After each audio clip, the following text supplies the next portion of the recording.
And we are live. Hello, everyone. Welcome to this surprise live. And you could be watching from anywhere around the country or the world, or anywhere in the galaxy, coming to you from spaceship studios from a galaxy far, far away. You could be watching this as a rerun, or maybe seeing this live, and I appreciate all of you. And what we'll be doing is I'll be playing the game and talking about some trials and stuff for a little bit, seeing those that might want to come in and chill. All right. So here we go. I'll be switching over to the other screen so people can see me. All right. Hello, everybody. It's me, Alien. And also, hello, Cecil. Good to see you, buddy. And what's happening? And I'm doing good. I was planting some stuff for the garden I'm going to be planting soon. And I'm going to be. I took a walk outside, and now I'm in here. Decided to do a surprise live for a little bit. See, anybody that want to come and join in. And also about to start the game like I usually do. And we'll see how all this goes. And alright. So basically, I was today in chat, I saw you there, and yeah, what I do see, so when a stream doesn't work, now what I do is I'll do a phone live if something doesn't work right. If something doesn't work right, I'll do a phone live. And I usually do phone lives for fun, but I don't mind doing it as a backup live. Alright, so here we go. We have the game, and as I said, I'll be talking about stuff while I play the game.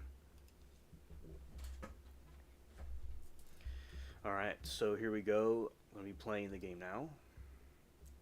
Alright. And Cecil, I hope that you're doing good, and I'd like to know anything's going on with you. You could feel free to share. And did you... So I'll share... Although, as I said, during the stream, I might repeat some stuff that I say. I'll repeat some stuff that I say, possibly as different groups come in. Alright, so Cecil says, so does the backup appear on YouTube? Yes, the backup appears on YouTube. So, it's a phone live. So what I do is, I'll do a phone live stream if something doesn't work out. For instance, if I go live and the weather or something causes us to have a bad connection, I'll go and do the live stream with the other way, where it's through my phone and it appears on YouTube. And last time I was telling folks that I'll be going live on the phone, but there could have been some issues of communication. So I think, so yes, it does appear on YouTube, to answer your question. And all right. And as I said, I think with YouTube, the live streams are, are cool to do. I like, talking to y'all through live streams. And so basically last time was talking about the Pope, conspiracy theories that they think that in 2027, the last Pope, that'll be the last Pope around that time. And if the last Pope happens in 2027, that could be, people think could be start of the apocalypse. But as I said, with these prophecies, no one knows exactly when the time or the date it happens, but it's possible. It's based off of a medieval prophecy that was said a long time ago. And one thing I want to do with this, I want to cause an upgrade to it. This way. So the medieval prophecy was saying around 2027 there would be the last pope would be around that time. So as I said, sort of like the Mayan calendar, where people thought that the end of the world would happen in 2012 and it didn't. It could be something like that, but allegedly aliens are going to reveal themselves in 2027. And maybe they will or could have something to do with it. Maybe there'll be some sort of a deception that occurs where people will be deceived in thinking that there's these aliens that are there. So, hey Moki, great to see you, friend. Shout out to you, Moki. And yeah, so basically, I'm kind of like, although I talked about it last time twice, I'm just kind of rehashing what I talked about. You know, hello, Hun Moki, good to see you, honey. And also, so yeah, so that's a prophecy that the Pope, there will be this other Pope that will come. It'll be the last Pope, and also be the same year that aliens, according to the CIA, aliens will reveal themselves. Oh, we miss you too, Moki. We miss you too.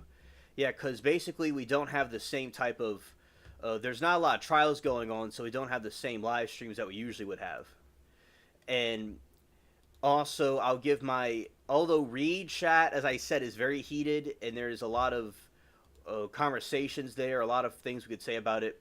And I want to say about Reed is that Karen Reed, I'm not taking any side, and I'm not a fanatic of Karen Reed or anything, or these fans that she has. I'm not, doing that. I'm just trying to find out the truth. And Moki, you've given great insight about why she may be guilty. You've given great positions on that, and I've helped other people see your point of view. And that, as I said, there's not necessarily people agreeing with it or disagreeing with it, but it's a factor we have to take into consideration. So, and I appreciate your insight on the trial, Moki, because I got to hear both sides, because people are saying that she's not guilty, but I want to see why she might be guilty. And you were great at providing that information. So, also, I want to say that with the Pope, it could happen, it could not happen. Hello, Five Cats, great to see you. So, it's possible that the new Pope might be the last Pope. But as I said, take all prophecies with a grain of salt, because there's going to be a lot of prophecies that could occur that may not happen. Because basically in Christianity, Jesus was telling people that, also I guess Islam, because he's a prophet in Islam too, that there would be false prophets that would arise and deceive people. And as I said, with the trial, I am viewing it with an open mind. I don't necessarily have too much of an opinion about it. But I do think that the circumstantial evidence has to, I don't see circumstantial evidence, but, it could go either way. And we could have a new trial to see how exactly it's going to go. It could go either way. So all of us could have an open mind to exactly see what the truth is. Hey, great to see you, Five Cats. What I'm saying is Moki is giving good reasons why she might be guilty, because a lot of people are saying she's innocent, and I like to review things unbiasedly and view things with both sides.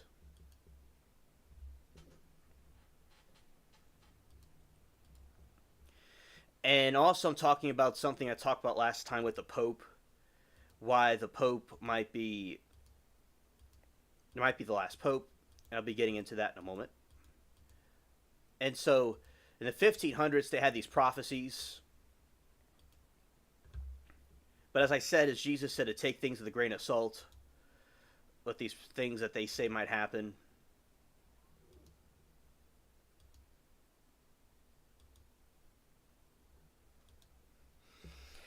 And the CIA is also saying that the aliens might be a thing, that might happen at that time. That is, in 2027, the aliens might reveal themselves. So, allegedly, a pope is going to be the last pope in 2027, and alien sightings will be seen by them revealing themselves in 2027. Moki says if she goes in the stand, people will still think she's innocent. You might be right about that. People will still think she's innocent, absolutely.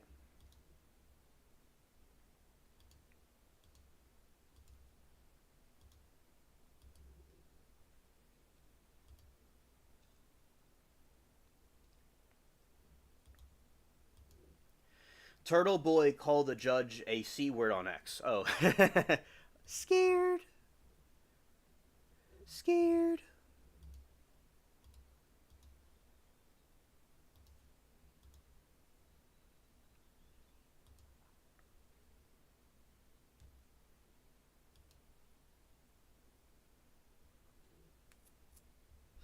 I'm back now. So, yeah, there's a lot of name calling and a lot of emotions are high. Definitely.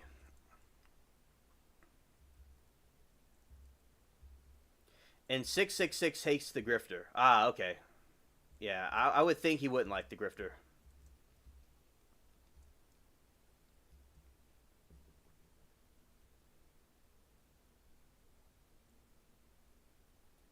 Understood, Cecil. Understood.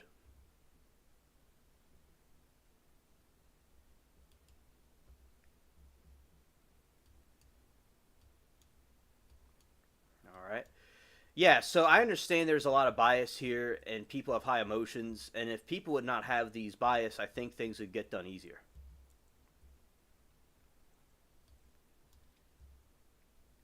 All right, that's my new ship right here. 11 minutes. Okay.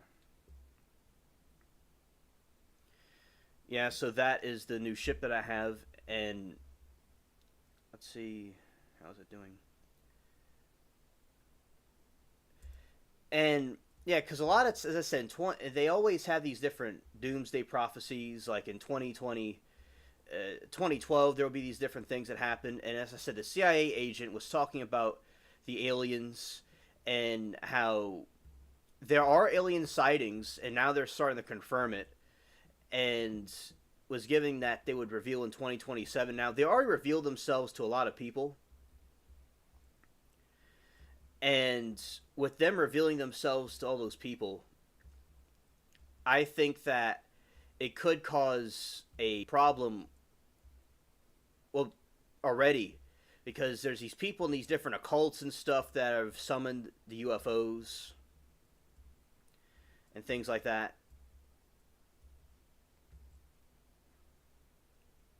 You know, people that have summoned the UFOs, and I think that those are other signs that the aliens are there too.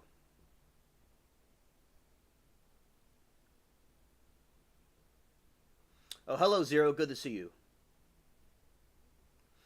There's so much in the UFO community linking aliens to the creation of religion to the prediction of colliding is wild. Oh, absolutely, Moki. And it's thought that the aliens it's thought that the aliens were responsible for creating humans, that they caused an evolution to happen. And also, like, say the other religions that are out there, where they have these aliens that came down as gods and goddesses, these beings that were gods and goddesses, and they came down and they wanted people to worship them, and those beings were probably possibly aliens that were that we would call aliens. And also there's theories that they're fallen angels. So the fallen angels. All right, I should be back now. All right, I should be back now. All right, I should be back now. Thank you, Moki. If it keeps doing it, I'll go to the phone live. And also, basically, I'm just going to go here and just shut this off. Okay. Okay. All right, so here I am. So basically, what happened was something crashed and I brought it back on. But if, as I said, if it keeps having a problem, I'll go to the phone live. All right, so Zero says, "Hey, I'm not getting into this alien on Alien's channel. I refuse to step in on one's toes. Nods respectfully on Alien's channel. I refuse to step in on one's toes. Nods respectfully towards Alien. Zero, you could talk about what you want to talk about. I know about Project Bluebeam. I know about the conspiracy theories about that. And so Project Bluebeam is a situation where they might use projections to They might use a projector to project a false alien invasion happening. They might use a projector to cause a false alien invasion happening, but it's not actually happening. So that's something that may occur, and there will be like a fake alien invasion, but they're not actually aliens. It's something to bring in a new order of some sort to cause more oppression to people. But I do believe aliens are real, and I do believe that maybe Project Bluebeam and the alien thing is linked together. I think that's possible, where you might have an alien invasion happen, or you might have Project Bluebeam where they have a fake alien invasion. I do think the two things could be linked, or that it may be one or the other. And now Zero says it's deeper than superficial. Right, a false flag for a world order. Exactly, Moki. Okay, Zero. You're saying... Alright, here I am. I think I'm back now. Alright. Zero says, when you're ready, you'll know more. For now, just know to always be ready for everything. Yes, Zero. I agree. I agree.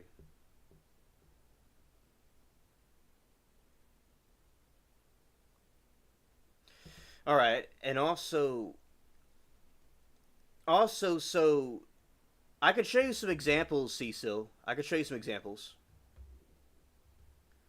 All right, here.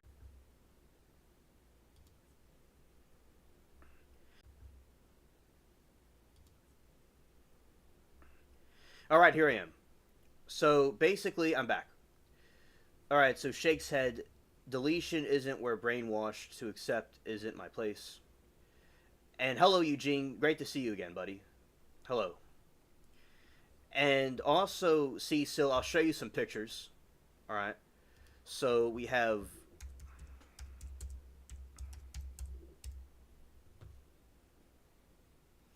All right, so this is the Greys.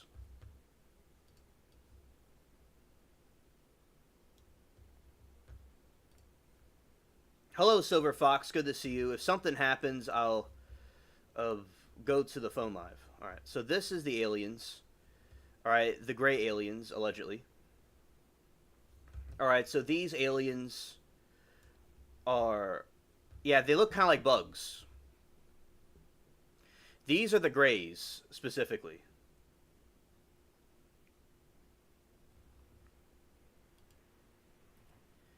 You know, these are gray aliens. And also the Bible talks about there would be these impure spirits. These spirits that look like frogs that would come at the end times.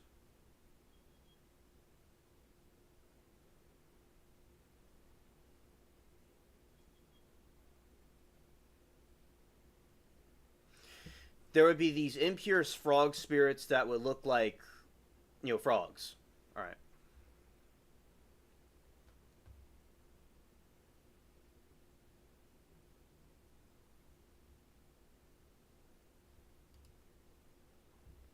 Right, you got this one that's laying seductively.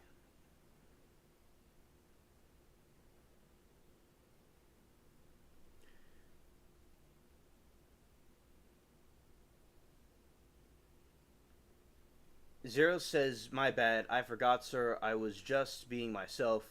But yes, deletion isn't what you're told. It is quite a bit different as well. As you see, isn't, pause, I must disagree, some aren't ready. I understand, some aren't ready. Right.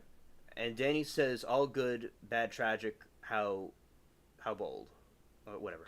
Yeah, this one's laying seductively. Scared. Hello, Danny. We hope that you're doing well, too. Thank you for being here. Yeah, so this is the alien flirting, and that's the aliens looking at Earth. So, as the Bible says that there are these frog spirits that are impure. So it's thought that the gray aliens are these frog spirits the Bible was referring to. And, so these are the Greys. Now we'll talk about the other ones, the lizard. Alright, so this is the alleged reptilian aliens.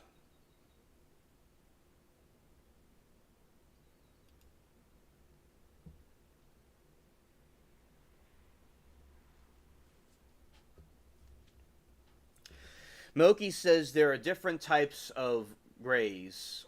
Some say they are drones and slaves. That is true. So the gray aliens are like drones or like robots that are very intelligent, and they're like worker slaves for the whites, which are these like kind of like taller gray aliens, are also to the lizard aliens. So what I know is that like the lizard aliens created the grays as like worker drones. And now I could also explain this as well through other examples.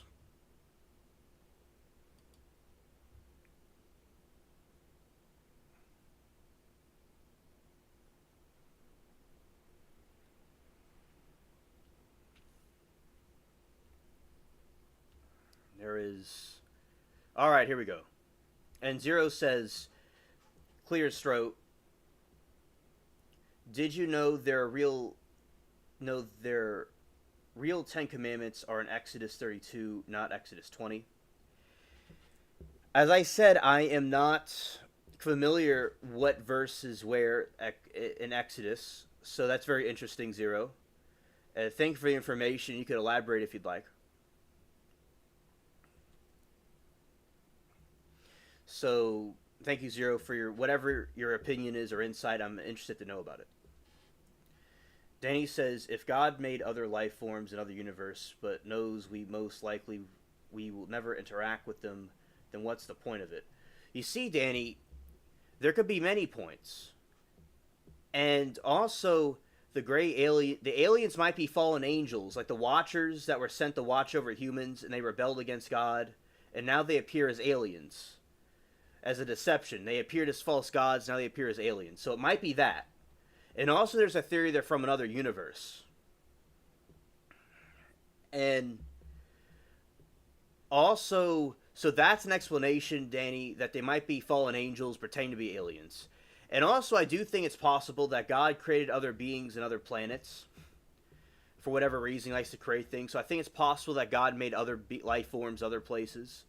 Why not? And he could have, made other creations as well. Like he created cats and dogs, and he could have created aliens too. But as I said, I do think that, like, think of the planet Serpo, where there is these aliens. Yes, Zero, I know that Moses broke the first set of commandments. I know that, yes. I remember that part. And so when he broke the 10 commandments, he was angry.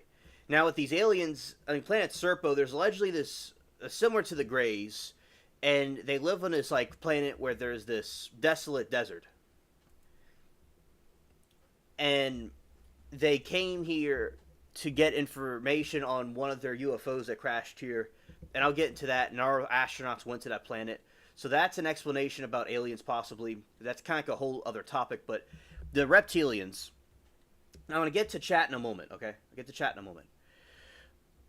The terracotta figurines dating back to 4,500 to 5,500 BC, belonging to the Eupide period, have been found in UR between 1912 and 1922 during the archaeological excavations directed by Henry Hale. Some are depicted as lizard head or orphodine figures. Some conspiracy theorists are those adhering to the theory of or ancient astronauts.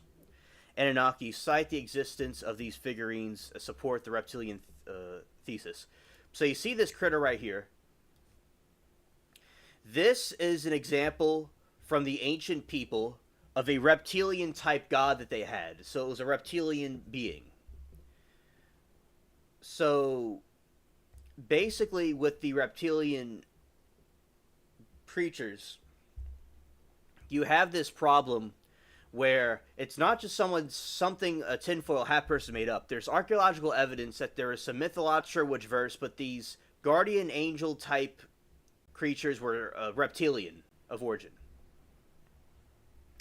So some of them were in reptilian origin.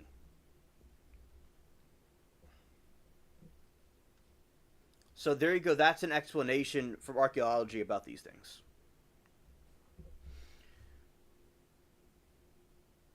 I believe your first point about them being demons, fallen angels. Right, exactly. Hello, Aaron. Good to see you. And Danny says, but also, I do agree maybe God created other life forms elsewhere. It's not in the Bible, but who knows? If God created us, who's to say he didn't have creations elsewhere? Yeah, I've heard that when he talks about this situation where there's a congregation of the sons of God came to talk to God, and Satan joined them in the book of Job. They think that the sons of God were other aliens from other planets that God had, and then Satan was part of the congregation because he was the person that's supposed to be on Earth. So who are the other sons of God to gather before the throne of the Lord? They may have been aliens from other planets also. So right, exactly. It's a speculation, Danny. But I do believe a lot of the Greys and lizard aliens are demonic or fallen angels, which are not the same angels that fell when Satan fell, but they're the Watchers.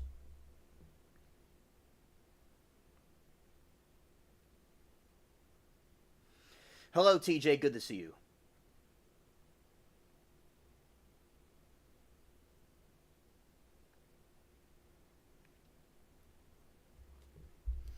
All right, so Aaron, we're talking about a variety of different things. We're talking about Karen Reed.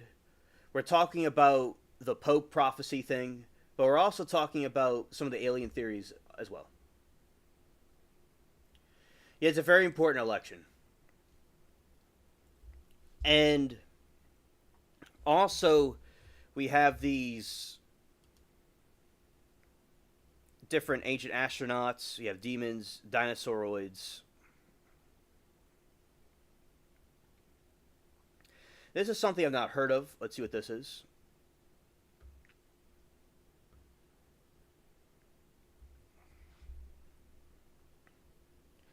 Hello, Breeze. Great to see you. And hello, Dwayne. I think you came in here. Good to see you also.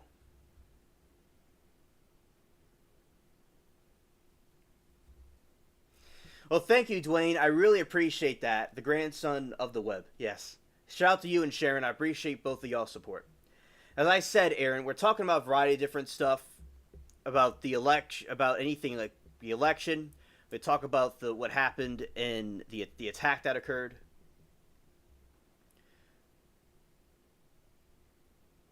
Oh, you didn't know we were alive. Okay. Oh, it's okay, Zero. You don't have to sit in the dark corner.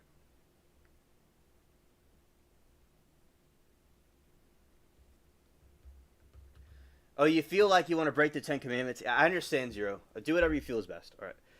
So, the dinosaurid theory is the dinosaurid hypothetical species created by Dale A. Russell in 1982. Russell theorized that if dinosaurs such as Tyrannosaurus had not perished the extinction, its descendants might have evolved to be the same as humans. While the theory has been met with criticism, other scientists think the dinosaurid has featured widely in books and documentaries since the inception.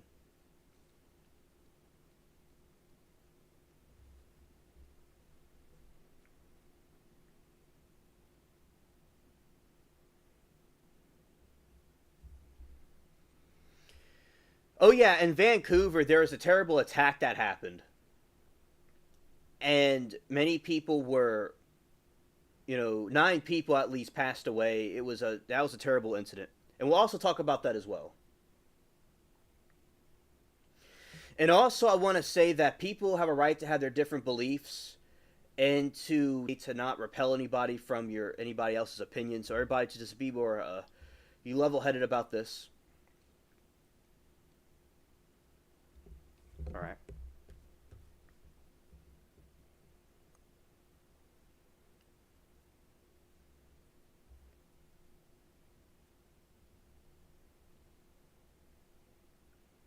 So these are some more things give credibility to the lizard alien hypothesis.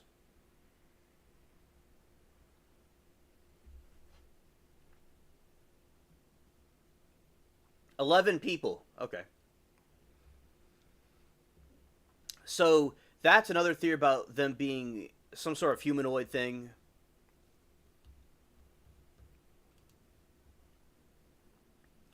Right, these are the ancient astronaut theory. As I said, we're going to talk about Vancouver and the other things as well. So this is the ancient astronaut theory, all right, that refers to a pseudoscientific set of beliefs that hold intelligent extraterrestrial beings, alien astronauts, visited Earth and made contact with humans in antiquity in prehistoric times, and made contact with humans in prehistoric times. Proponents of the theory suggest that this contact influenced the development of modern culture, technologies, and religions in human biology. I'm glad you could respect the architecture.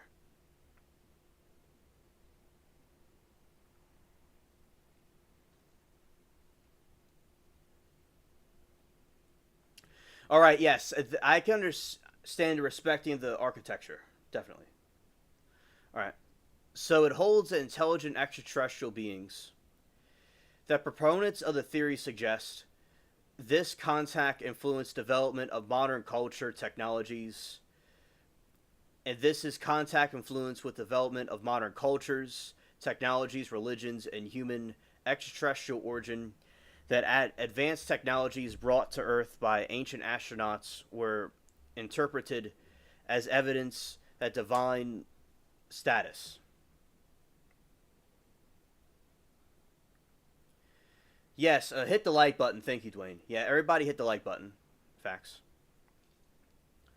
The identical ancient astronaut existence to visited Earth is not taken seriously by the academics, but basically there is evidence and signs of these. All right, so you have this picture that they look kind of like they're wearing astronaut suits.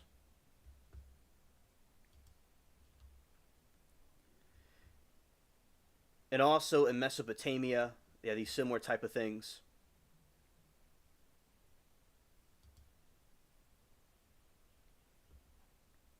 That's funny. That's funny.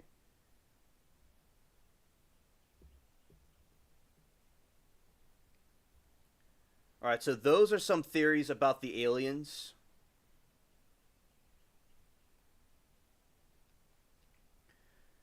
And you have something, a little passage I'll read right here, and then we'll talk about some of the other trial stuff and the other news. So, Zechariah Snitch's series, Earth Chronicles, beginning with the 12th planet, revolves around Stinchin's unique interpretation of ancient Sumerian Middle East text of megalithic sites and artifacts from around the world. He hypothesizes that gods of old Mesopotamia were astronauts from the planet Nibiru. Hello, Miranda. It's great to see you. Thank you for stopping by. And I understand that you're busy, but thank you for stopping by and telling me hello. I hope that everything goes well with your day. We're astronauts from the planet Nibiru, with Snitches states that Sumerians believe to be a remote 12th planet, counting the sun, moon, and planet. Sun, moon, and Pluto, a god. Marduk. According to Stitchin, Nibiru contains an orbit of the sun every 3,000 years.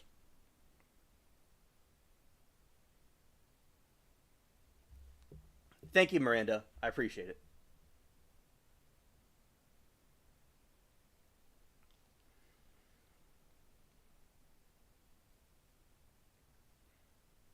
All right. So Nibiru associated with the god of Murdoch, and Snitchin, Nibiru contains an orbit of the sun about 3,600 years. Elongated orbit to the astronomy is found no evidence to support it, but now their astronomy is now saying that this planet likely exists with an eccentric orbit. So Nibiru is a far out planet, and they've said recently they found recently a planet like that. And that is, a theory about it, that Nibiru is out there and that these aliens are associated with it, and it has like a very eccentric orbit with our planet. You have that. And also, going over to chat. Hello, True Crime. Good to see you. And True Crime, with how are the cases that are reviewing doing? I'm just curious. And also, Aaron said some interesting things.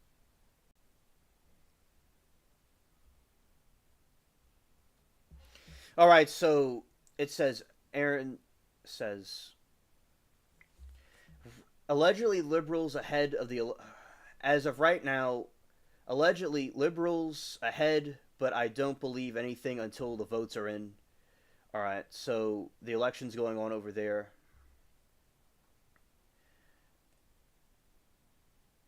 If they don't allow the minors of the hormone blockers, yep, yeah. All right, so let's talk about.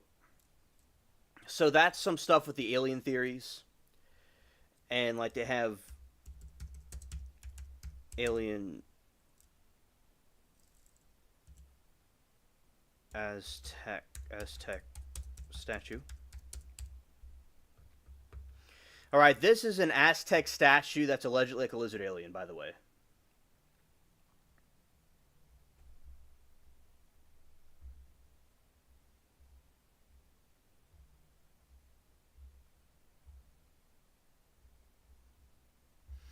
Miranda says, Curse says,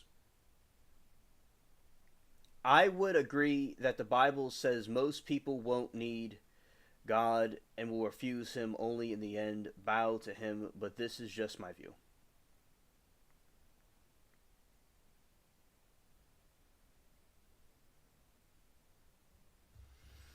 And Aaron says, Moki, it's a very sensitive thing here, been hard as watching it. All right.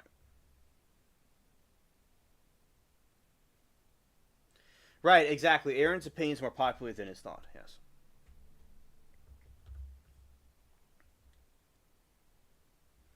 All right. And let's see about Vancouver.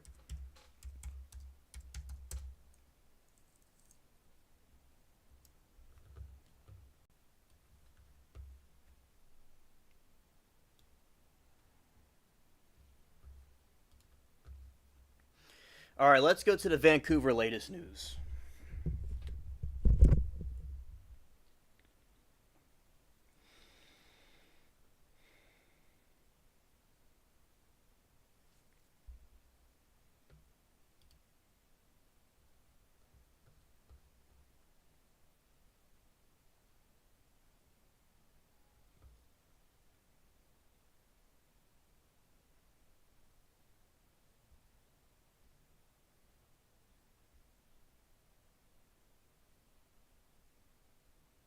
Understood, Zero. Understood.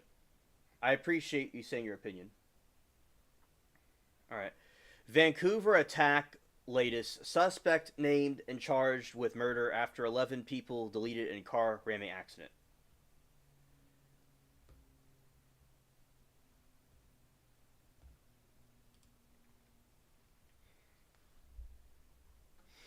All right. A man has been charged with the murder over the car ramming attack at a festival in Vancouver that deleted 11 people, including 5-year-old a 5-year-old.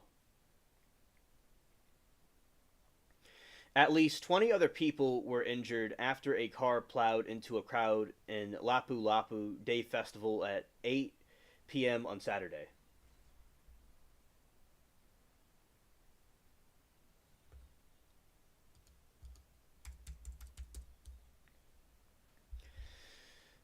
Teacher and school counselor Kira Salem has been identified as one of the 11 people deleted. She worked at the two schools in Westmere School District, Southeast Vancouver. The district said in a statement the issued on Monday describing how her work and great spirit changed lives.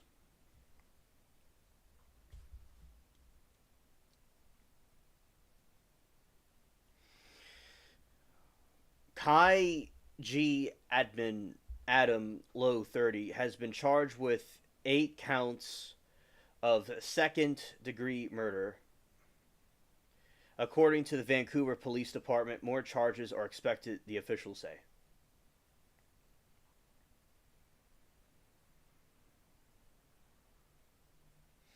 Miranda, I'm glad to hear about that.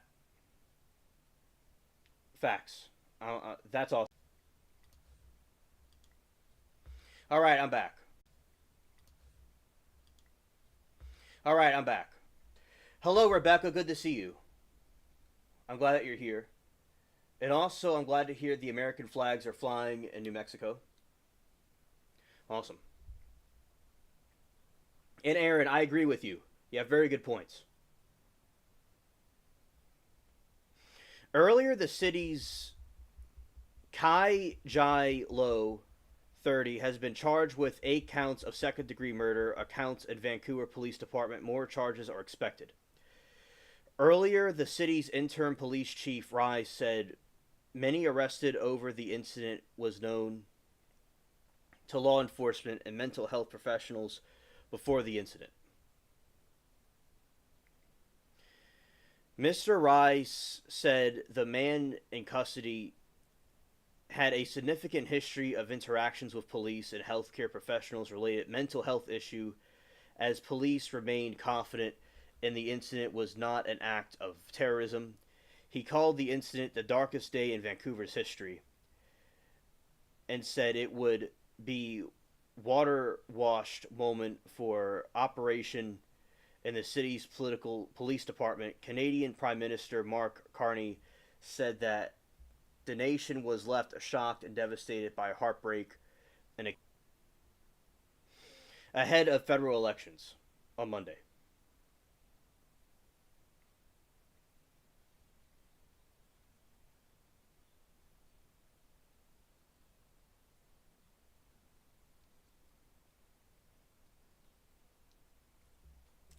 Miranda said, school never taught me something creepy like they do about sex. If they ever did something, I always retailed it related to the left. The class never would have stood for that. So many others didn't. Yeah, I went to a private school that wouldn't have tolerated that either, Miranda.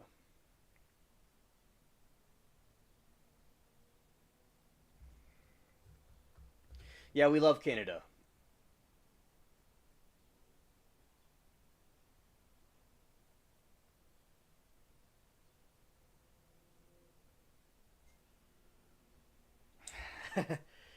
Hello, Caravel. Good to see you.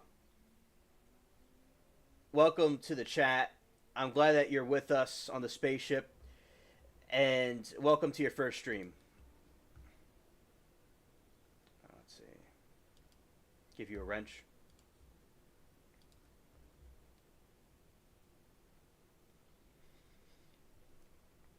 Hello, Psychosocial. Good to see you too, buddy. All right.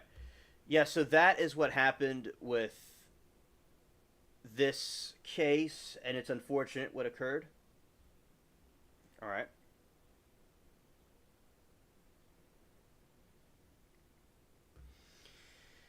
And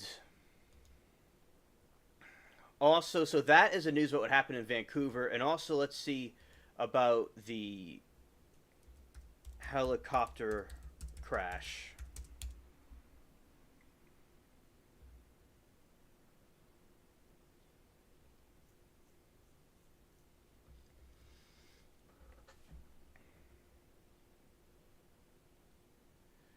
Yes, Leon.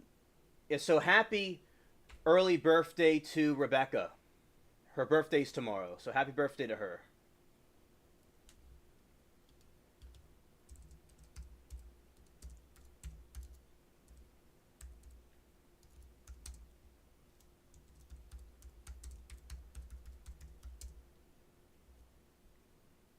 Hawk helicopter.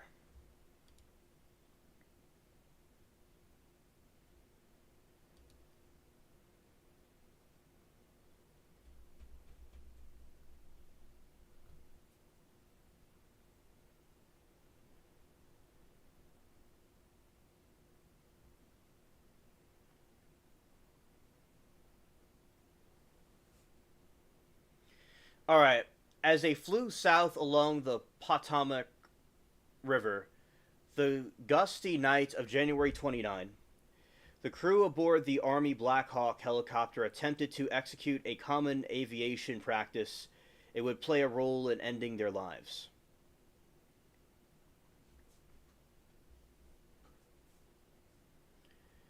Shortly after the Black Hawk passed over Washington's most famous array of cherry trees, an air traffic controller at nearby Ronald Reagan National Airport alerted the crew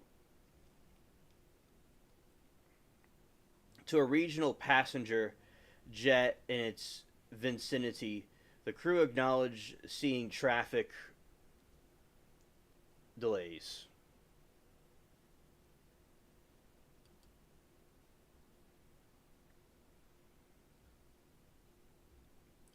All right. Shout out to the New York Times. I have to make an account with them. I haven't done that yet. I have to log into that, but I got to be quick here.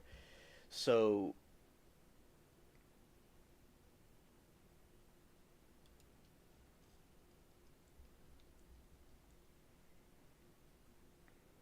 all right. Black Hawk pilot failed to heed flight instructions before DCA plane crash.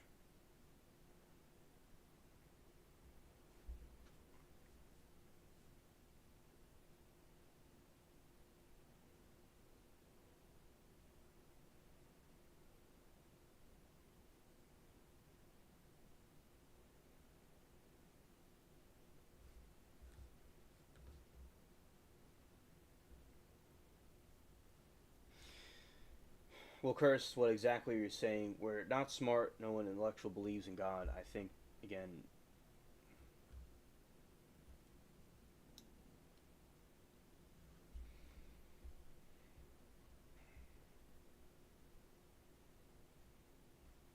All right. A new report details the moments before the helicopter collided at the Reagan Airport in January. According to the report, pilot did not follow instructions to change course seconds before the crash.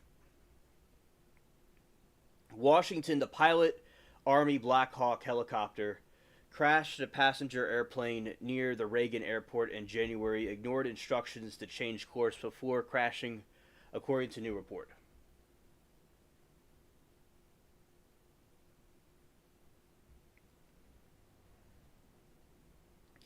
In a report published by the New York Times on Sunday, Black Hawk pilot Captain Rebecca Labach was conducting her annual flight evaluation with Chief Warrant Officer 2 Andrew Lloyd Evans serving as her flight instructor.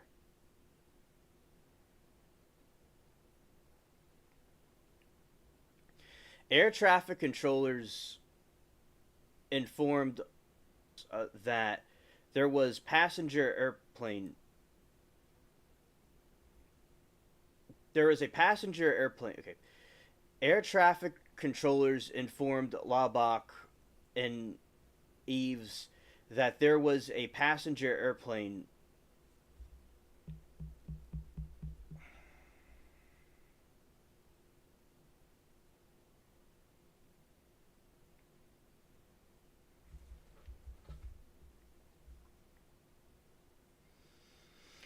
Air traffic controllers informed Labach that Eves that there was a passenger airplane nearby. The pair acknowledged the message and requested to fly by visual separation,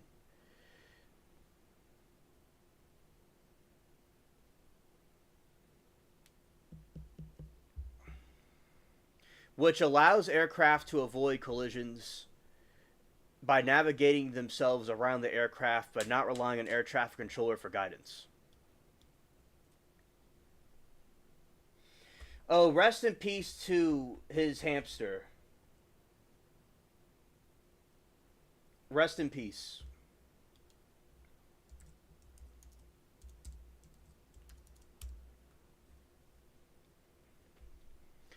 The Black Hawk was 15 seconds away from crossing paths with the jet.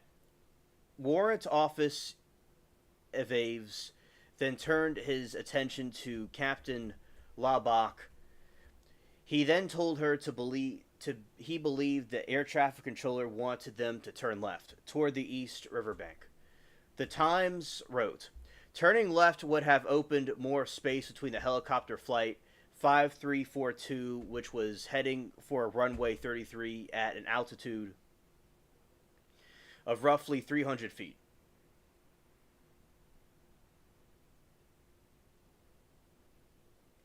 She did not turn left, the report said. Condolences for the loss of the hamster. For Joy Sun's hamster, my sincerest condolences for the loss.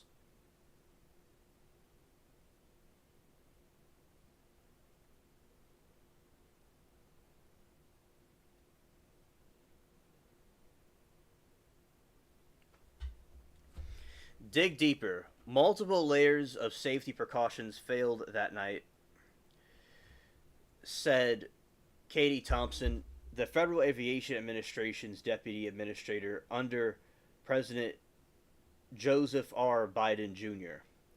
According to the Times, one of the other issues was the pilots stepped on some of the air traffic controller's instructions, cutting him off when turning their microphones to talk, and likely missed the important information.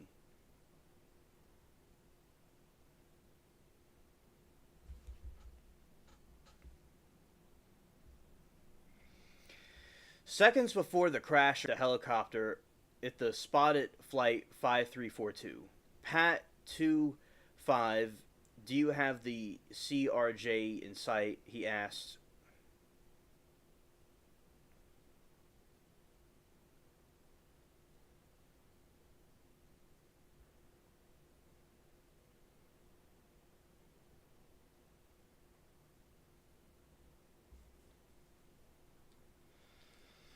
According to the Times, other issues that the pilots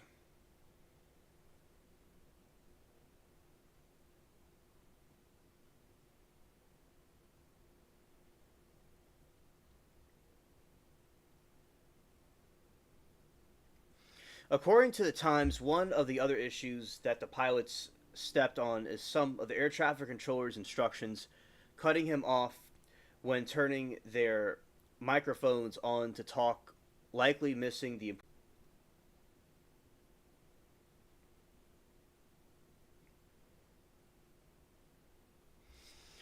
The controller did not receive response. The controller told the helicopter crew to pass behind the airplane. The Times reports the cockpit voice recording indicated that the message passed behind may not have been heard by the Black Hawk crew in a beeping conflict.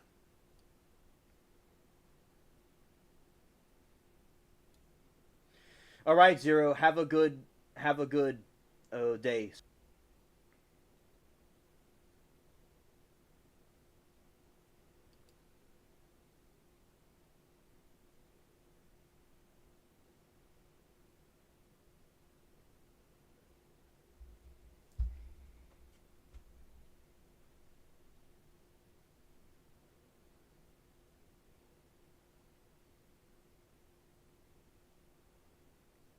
Amen, Miranda.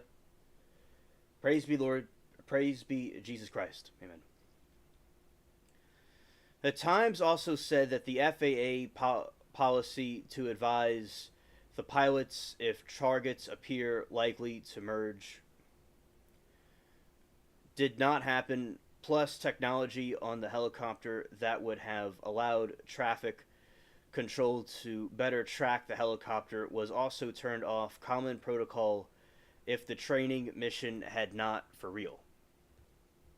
The backstory of Lubbock of Durham, North Carolina served as an aviation office to the Army beginning in July 2019, and around 500 hours of flying time in the Black Hawk, the Army said in a release. Lubbock was assigned to 12 Aviation Battalion in Fort Belvoir, Virginia. Her awards included the Army Commandment Medal, the Army Achievement Medal, the National Defense Service Medal, and the Army Service Ribbon, according to the Army.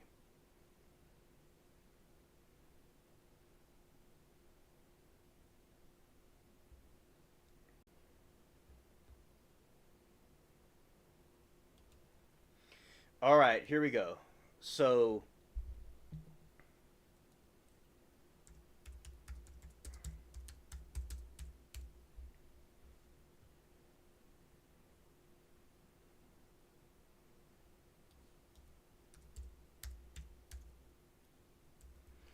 I talked about some of the news, and now we're gonna go back to alien stuff.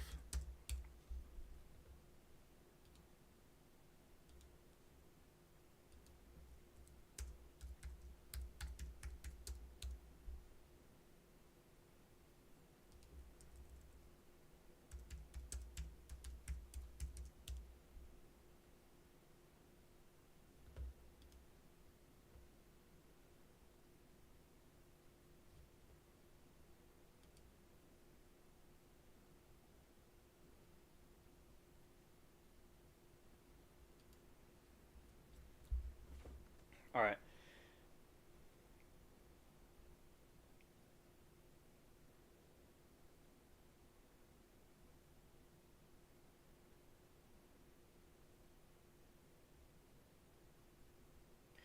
All right, this is an example of one of the white aliens. So it's like they're kind of the gray aliens, but very tall and slender, like that.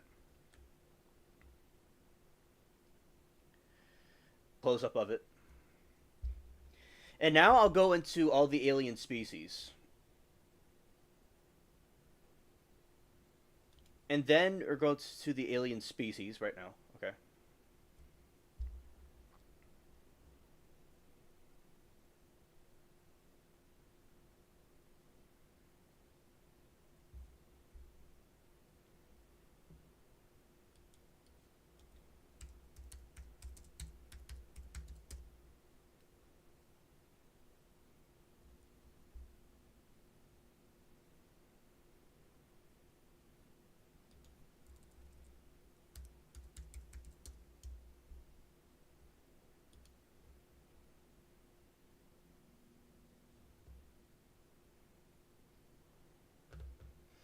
All right, let's go to the mantis ones.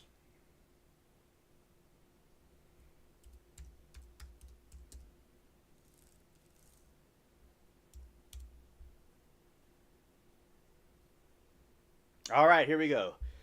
All right, I'm going to say this. All right, so basically in Zero, I liked, playing the game with you and chatting with you.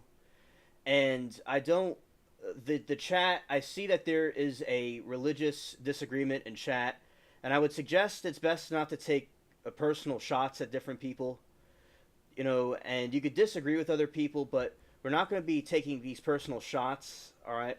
Either side, I think both sides can have a civilized political.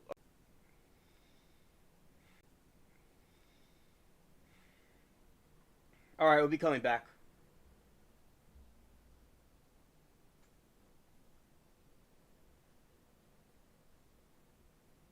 All right, coming back.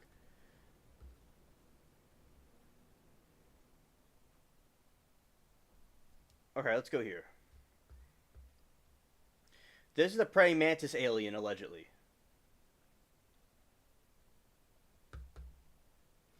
All right, this is the praying mantis alien. Scared. Scared.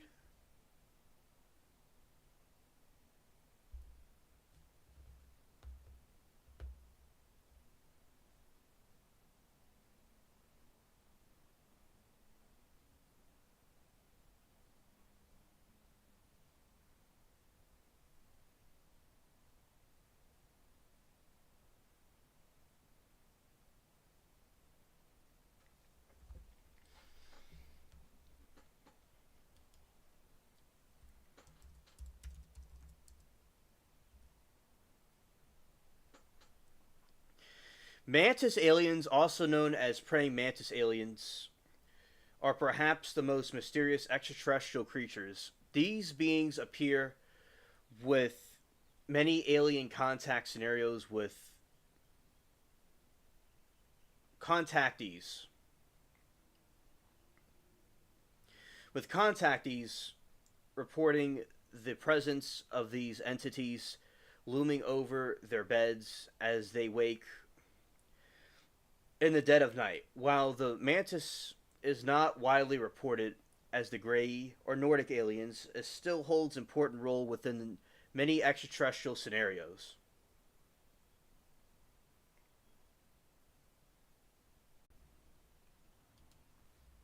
All right, I'm back. I'm back. All right, this is the Mantis alien. Hello, under a rock, and everybody in here. Good to see everybody.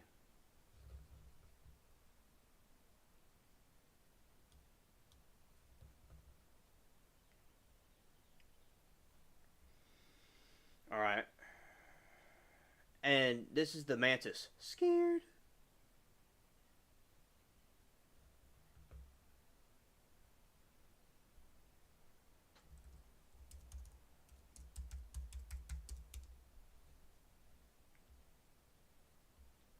All right, and also even like in Islam, in they have this. The Quran talks about Solomon looking at these ant people, and the ant people that Solomon was referring to probably were these type of alien beings, because the aliens look like insects, and also they are telepathic.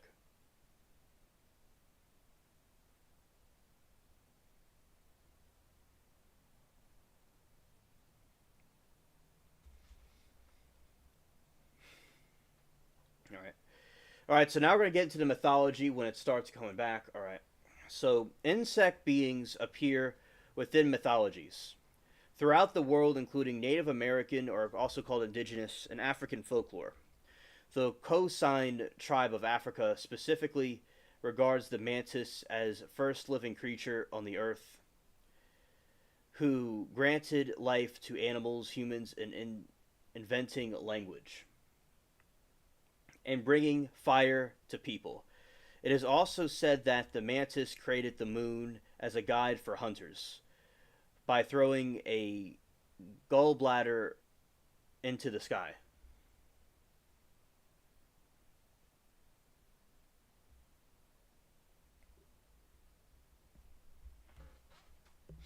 Moki says they equivalent their experiments on us like taking our pets to the vet. Exactly, exactly. They treat us like we're pets. Right.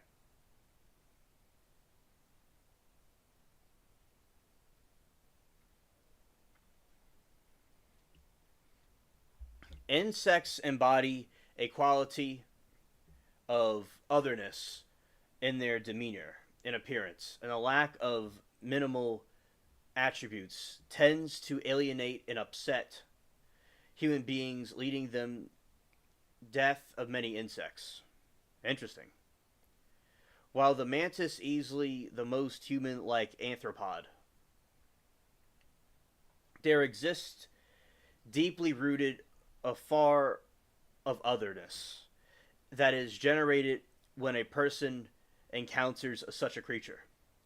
Could this human reaction explain the common experience of paralysis that mantises induce when contacting earthlings? The possibility of paralysis particularly measures against the overwhelming human urge to destroy the other cannot be discontinued.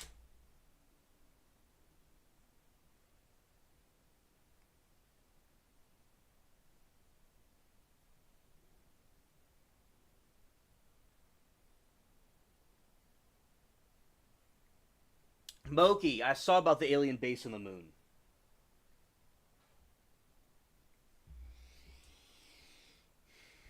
Yeah, with the alien base on the moon. Remember, one time my friend Douglas, I talk about that. I talk about aliens with.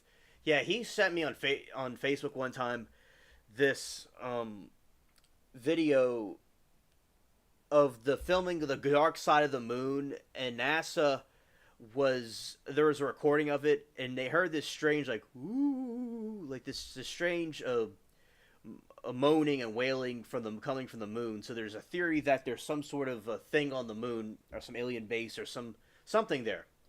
Also, Mars too. There seems to be some evidence of life on Mars, and also Moki. There's a theory that the aliens were that there was a nuclear war on Mars, and then they came here after the Mars didn't work out. So yeah. So I've heard about the Mars one. I mean, I heard about the Moon one. The Mars one makes sense, but I'm not exactly. I've heard it specifically.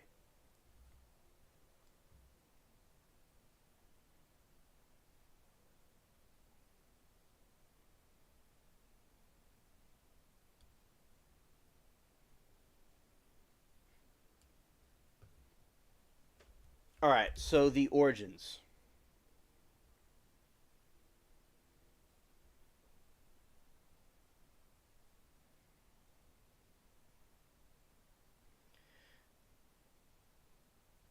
Origin. The origins of the Mantis aliens are shrouded in mystery, with some theories suggesting they hail from the Draco system. According to these beliefs, Mantis aliens work in close conjunction with the reptilians, another well known alien species. This collaboration is thought to be part of a broader cosmic agenda involving advanced technology and interstellar influence. While concrete evidence remains elusive, these ideas contribute to the intriguing, complex narrative shrouding the Mantis aliens and their place in the broader extraterrestrial landscape.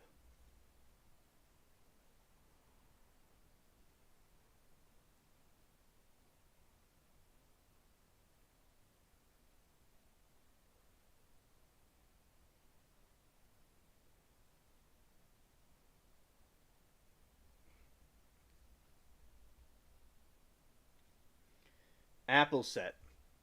Well, I think God created the person or caused a situation to occur where the eventually a person would be created that created the headphones. But I don't think that the universe came into existence by accident. I understand how that works.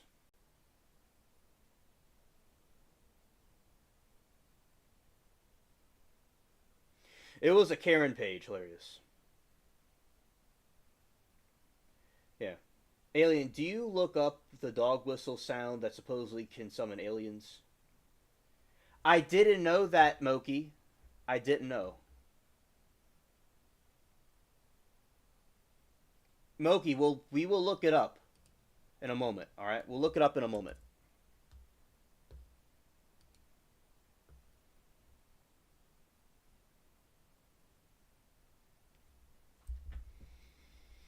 Well, it looks like, as I said, the chat looks like they're handling themselves well with the situation, and it looks like Miranda got she has everything under control. It seems so. Oh, thanks, Moki. I didn't know about that going around on X. Thank you. Physical appearance. By far the most striking aspect of the mantis alien is the physical kinship with praying mantis, the carnivorous bipedal insect of the namesake. Many report these beings as 6 to 7 feet tall, with long, thin torsos. Their necks, arms, and hands have additional joints.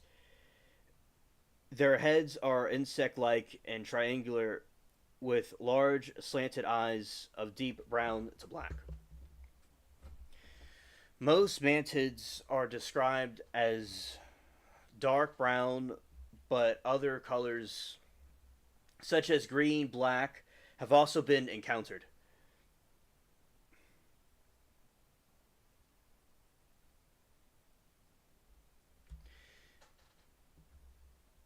Their bodies are composed of segmented exoskeleton, and some contactees have reported that mantis seem to be coated in oily substance. Mantis often encountered wearing long robes and variety of colors, perhaps significantly rank, while some are unclothed.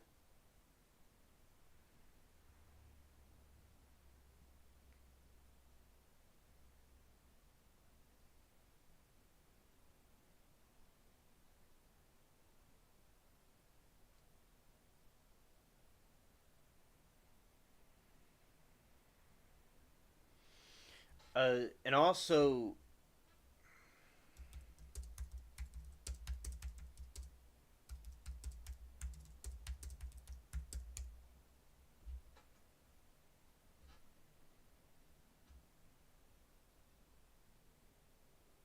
exactly, Miranda. It's similar to what the Bible mentions, and also Islam also mentioned a insect type humanoid that Solomon saw, which of course people, but that's just another reference as well. So yeah, it's definitely like what the Bible and the Abrahamic religions are talking about. It goes ties into what we're saying. Definitely,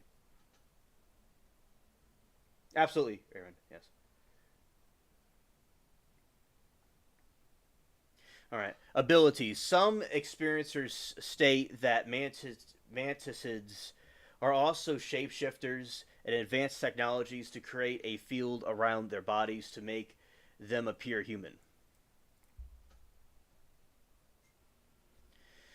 Intentions on Earth. The perceived motivation and mantises' interest in humans is just a mysterious contactee describe these creatures as positive, uplifting beings who seek to protect humanity. Earth is one common thread found among many abduction scenarios is centered around scared, the use of holographic protections as means as education.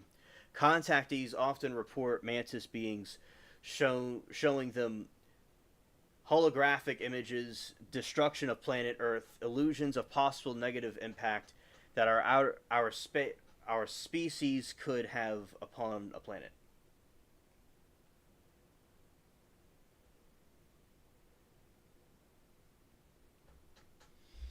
Others have reported an increase of psychic abilities post contact. Many experiencers claim that mantis beings appear to possess an uncanny ability to put contactees at ease, offering telepathic words of comfort, elimination of fear of encounter.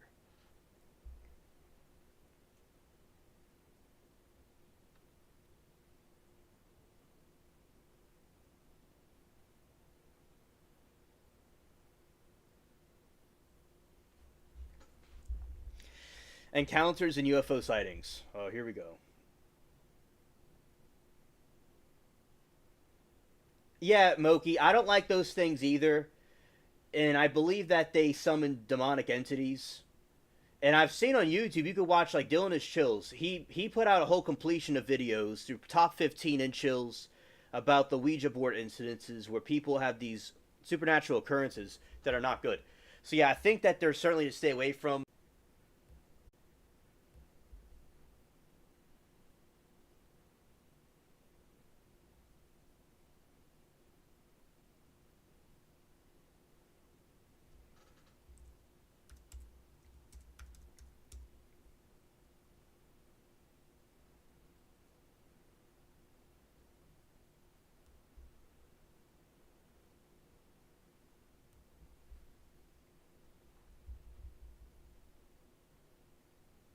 Right, exactly under a rock. Right, exactly under a rock. Exactly, TJ. All right, all right. Mantis encounters and UFO sightings.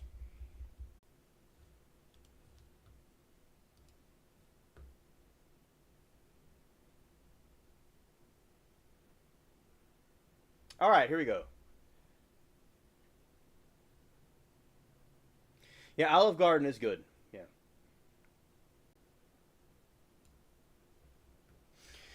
Mantis encounters and UFO sightings have been reported in various locations around the world. Shedding light on the roles of these enigmatic beings might play notably in the United States. There have been several claims of encounters in Phoenix, Arizona, where residents reported seeing UFOs accompanied by descriptions of insect like creatures. Similarly, in the rural areas of the UK, witnesses have described interactions with mantis like beings during the unusual aerial phenomena. During these abductions, mantis aliens are often described as overseers or leaders appearing to hold positions in power. They are typically accompanied by smaller gray aliens who seem to perform tasks to the mantis direction. These similar grays are assumed, with mantis playing a center role in these complex interactions. Reports such as experiences extend.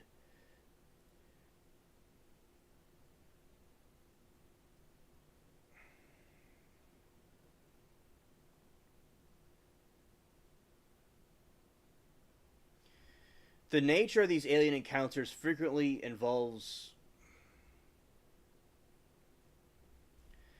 the nature of these alien encounters frequently involves both medical procedures and instances of integration, with mantis playing a central role in the complex interactions. Reports such as experiences extend to other regions as well, including the Amazon, Brazil, Providence, like Alberta and British Columbia and Canada, where witnesses have similarly described mysterious UFO sightings and encounters with beings an insectoid appearance.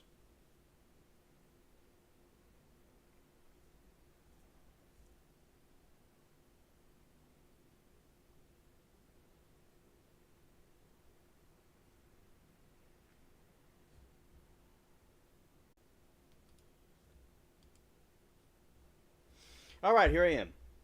All right. Human DNA harvesting.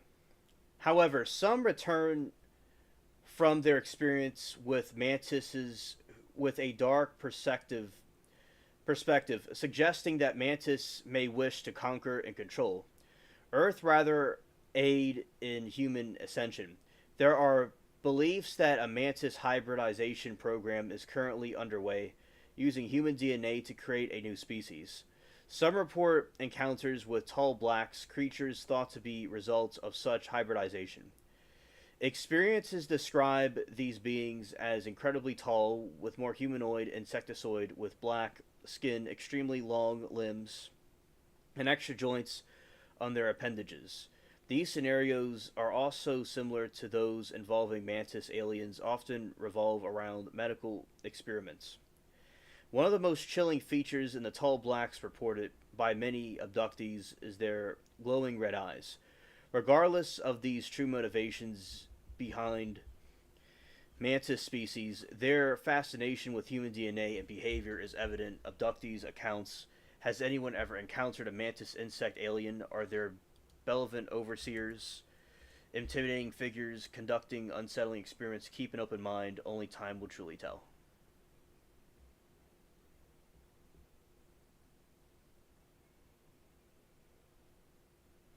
Oh, that's cool. He's Chinese. That's cool. I like Asia.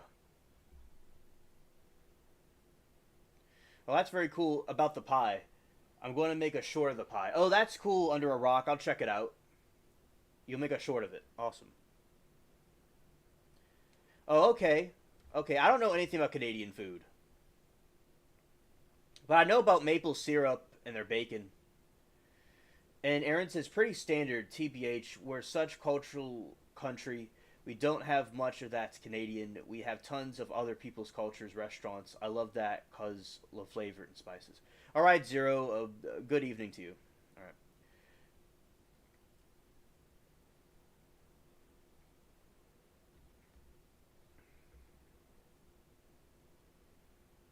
All right, Danny. God bless you, sir, and have a good day, evening, whatever it is over. It's nighttime, I think. All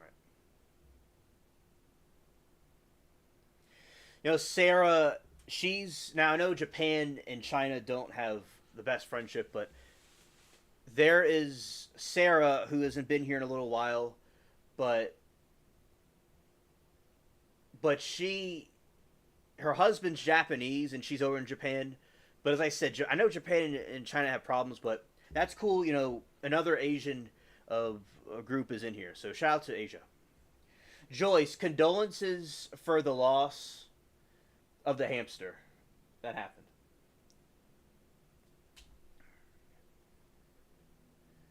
And, I'm very saddened to hear about that. I'll read this part again because it was, or I'll read this part about these alien things again. All right. Encounters and UFO sightings. Mantis aliens encounter UFO sightings have been reported at various locations around the world, shedding light on the roles these enigmatic beings might play. Notably, the United States, there have been several claims of encounters in Phoenix, Arizona, where residents reported seeing UFOs accompanied by depictions of insect like creatures. Similarly, in rural areas of the UK, witnesses have described interactions with mantis like beings during the unusual aerial phenomena.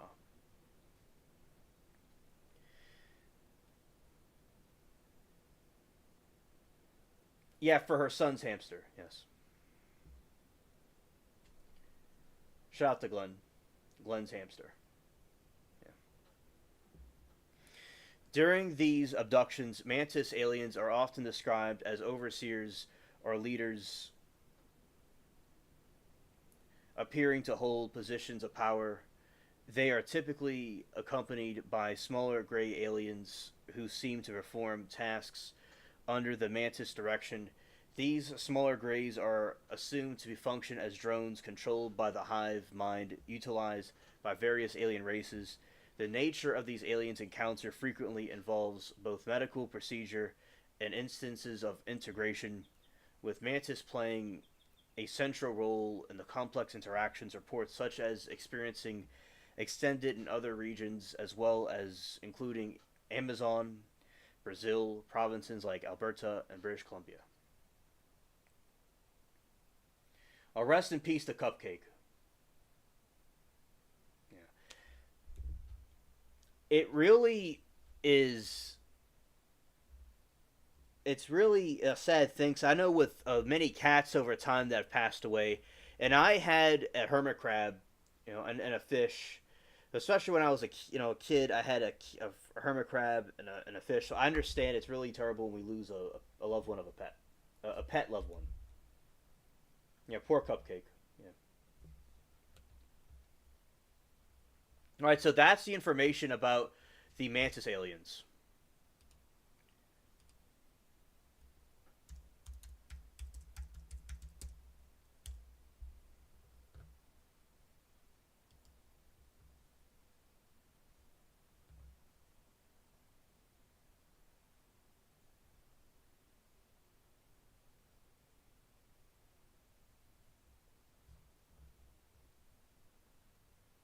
All right, thank you, Joyce.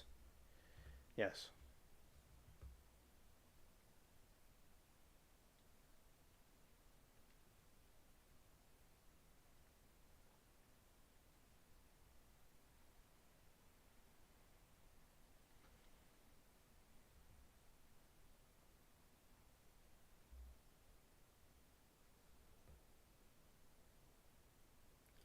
This is an interesting one right here about the alien races. This is another type of alien, alleged alien species.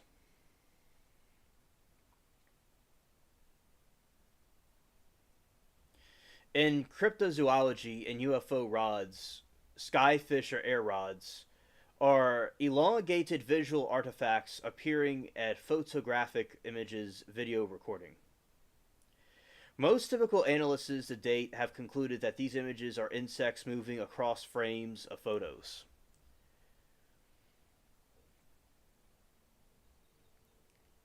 Paranormal claims. Various paranormal interpretations of this phenomenon appear in popular culture. One of the more outspoken proponents of the rods as alien life forms was Jose Escamilla, who claimed to have been first filmed them on March 19, 1994 in Roswell, New Mexico, while attempting to film a UFO. Escamilla later made additional videos and embarked on lecture tours to promote his claims.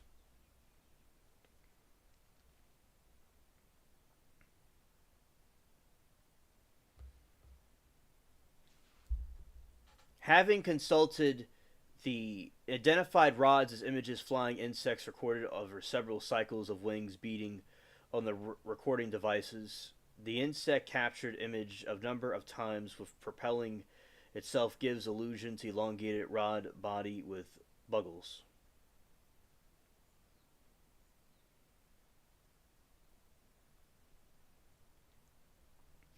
A 2000 report of the straight dopey also explained rods as a phenomena, namely tricks of the light.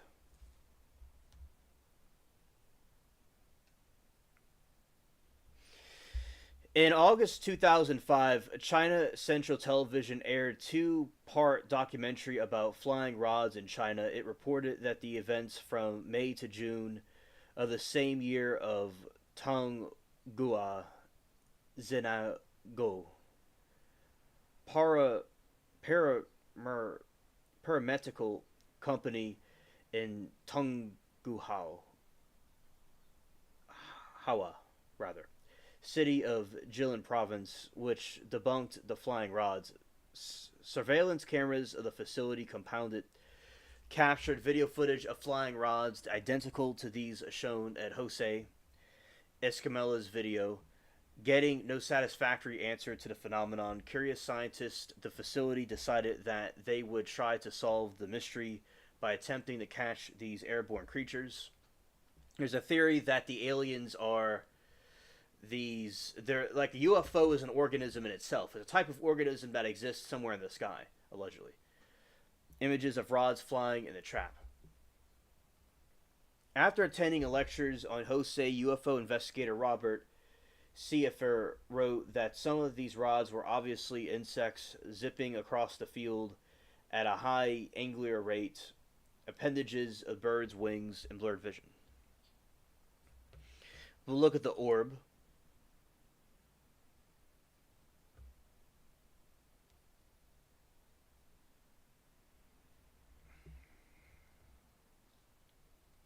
Yeah, tomatoes and cheese.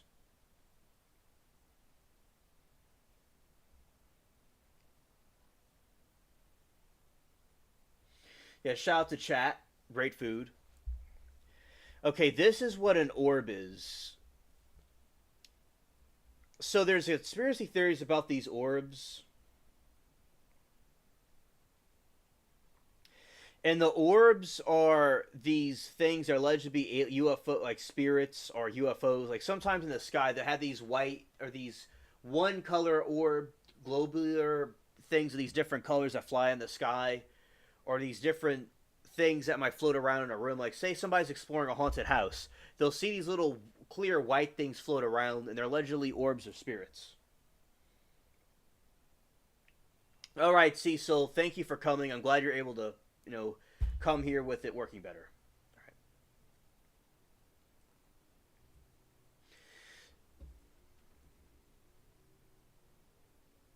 right. Under a rocket, you're not doing anything wrong. You're not doing anything wrong. If I wasn't saying anything, I'm not too sure what you're referring to about saying sorry. You didn't do anything to me. If you meant something else, something else. No, I like talking about food and stuff. This is what we talk about here. We talk. Remember that it's eclectic. You talk whatever you want. It's layers of tomato pie in the shell. All right.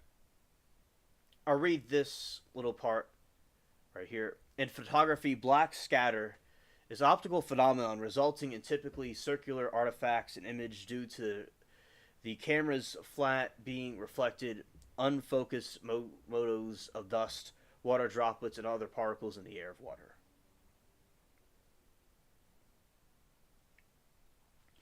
Oh, she's sorry she can't show her pizza. Oh, I am. Yeah, that is something you should apologize about, but with another technology in the future, you'll be able to show in the chat your pizza in the future. But for right now, it is what it is. No, we can look it up right now. Look it up right now. All right, what's the pizza called? I'll look it up right now. Let's see.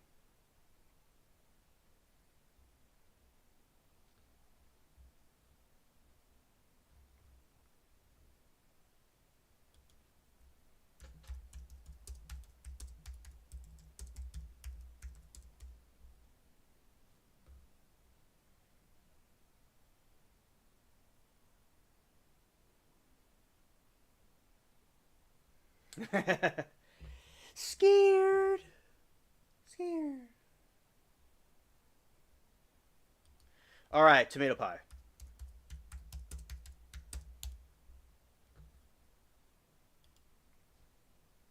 Lord.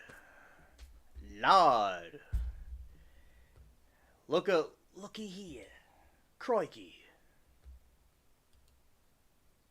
Oh, looks delicious.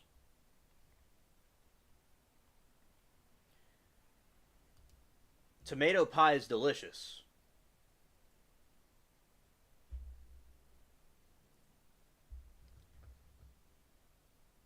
Pizza quinche. Lord. Scared. It looks like a lasagna pizza.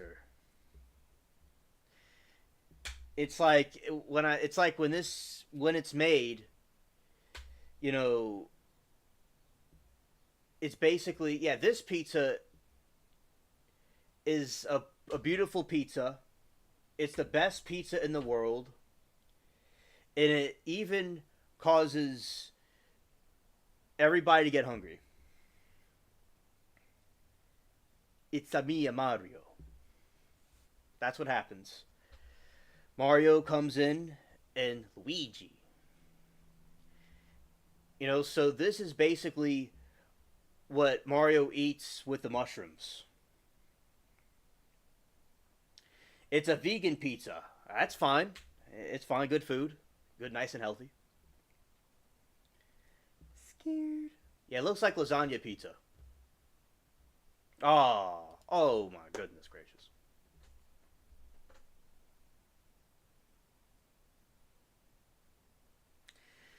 We're taunting with pictures with pizza because it's part of an alien experiment to see how Earthlings react when they see something on a screen, what it does to the mind. Are they going to eat it the way it is or eat it with lime? What time is it? It's not adventure, but pizza time. And I didn't even eat lunch yet, and that is just fine. No fridging pizza can make me feel hungry. That might be true. But with us over here, it makes us have hungry inflation. It's a pie, but we think it's a pizza.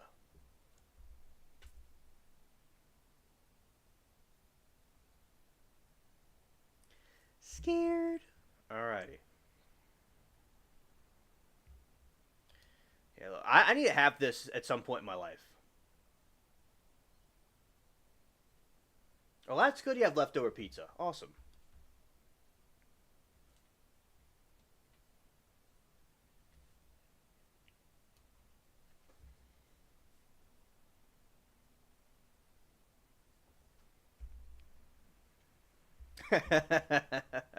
Hilarious.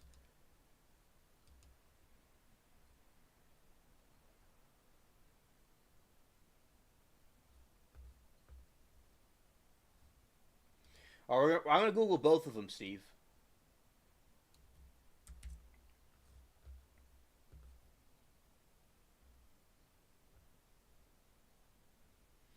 Well, I'm glad to know that, TJ.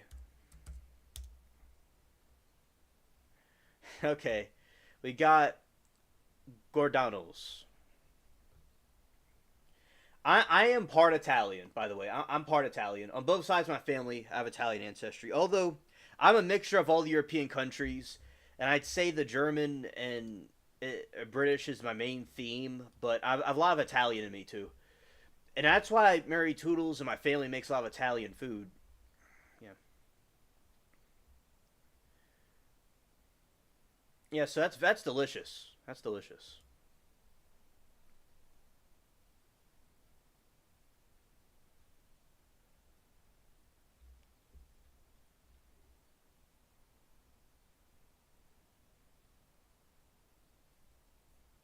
Yeah, sweet tomatoes will make a soggy mess. Absolutely. All right, and we're gonna see Lewis manhandle.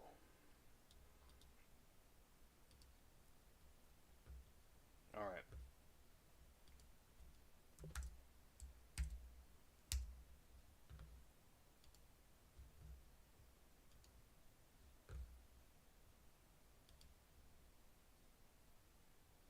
All right.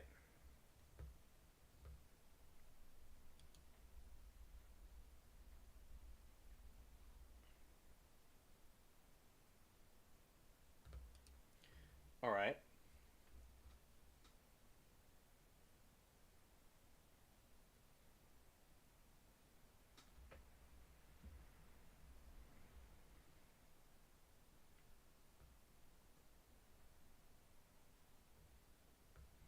All right. So this is Louis Malnatis, and this is the Moki special. Let's see. Yeah, me too, Aaron. Me too.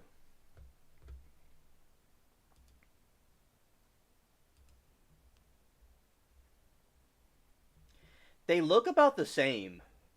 They both look delicious. They look about the same.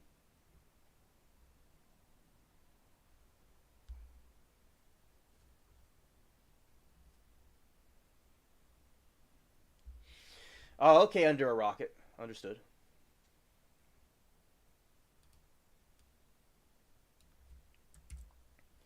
I like the way this picture's taken, obviously, but I really like the deep red color with this pizza. I would have to taste them both, but I love the red color. So I really that looks absolutely delicious, completely.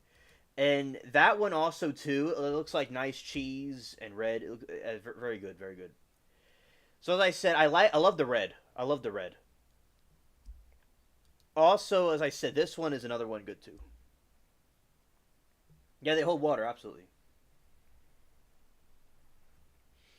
Let's look at the other one they're talking about. Let's see.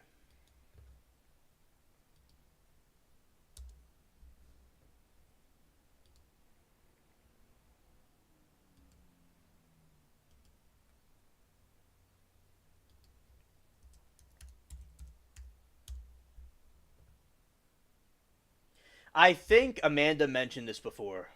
Yeah, that looks really good. I have to try it.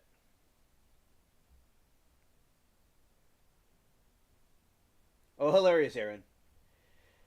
Steve says, really, real Chicago pizza isn't even deep dish, though deep dish was invented back in the 70s. Chicago pizza.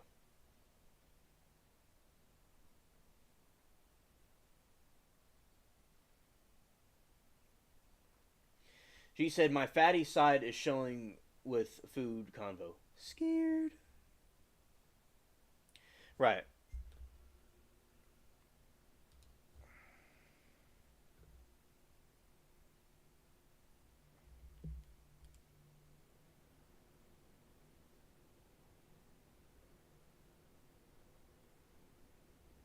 Well, yeah, absolutely under a rocket. Absolutely. Yeah, that's very good. Very good.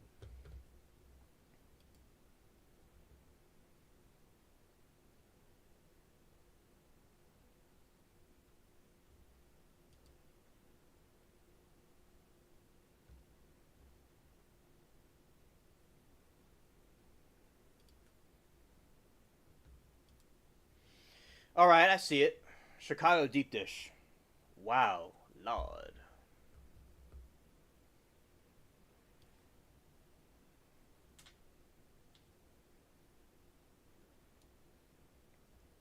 As I said, that's very delicious. It's very delicious. I said I like Goradano's the red. I love the red color, and then this one because of the white, the cheese in it.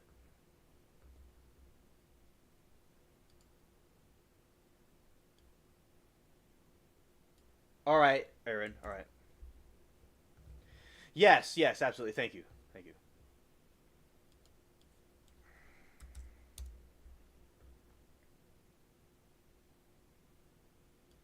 Canadian foods. Okay.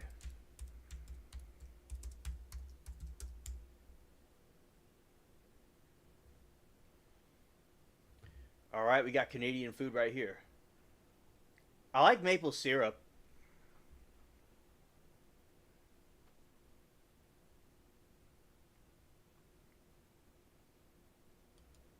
Yes, yes, a tomato pie. Right.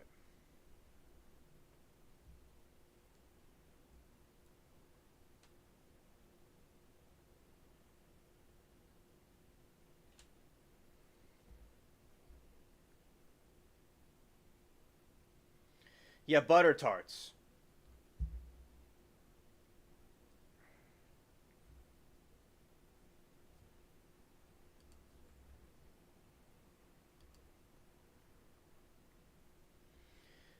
All right, so we're going to talk about some Canadian food, and then I'll be ending it soon. But we're going to talk about some Canadian food before we go. All right, poutine. Poutine is a classic Canadian dish consisting of French fries, cheese, curds, and gravy. Delicious snack is an iconic Canadian staple. Created in Quebec in 1950s, soon became popular dish for restaurants all over the country. The word poutine has origins in English word pudding, which traditional means a mixture of something in Quebec. Poutine was slang for mess until it became synonymous with the popular meal.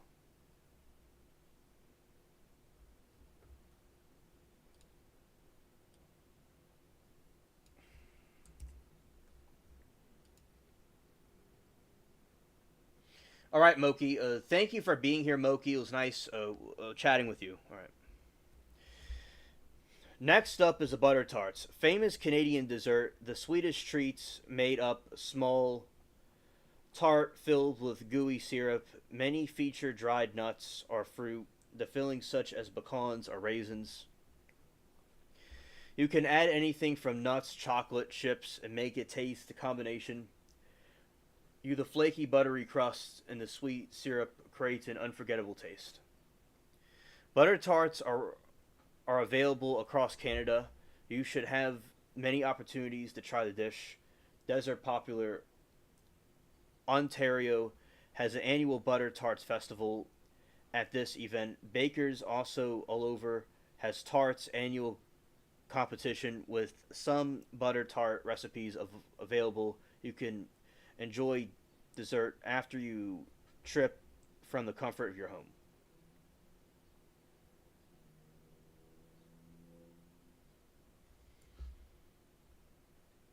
Oh, thank you, Aaron. I didn't know that. Also, Steve, you too. Oh, maple syrup, obviously. I know about maple syrup. Maple syrup is arguably Canada's most famous product. Canada produces 85% of the world's maple syrup, making it a key piece of their culture. Each year, abundant forests of red, black, and sugar maples produce the sap needed to make the delicious topping. After you boil the sap, it becomes 100% natural sweetener maple syrup. In addition, the traditional maple syrup Canada also produces maple sugar, maple butter, and maple candy. Trying maple syrup from where it originates is unforgettable. Especially, luckily, there are different ways to delicious treat no matter where Canadian vacation takes you.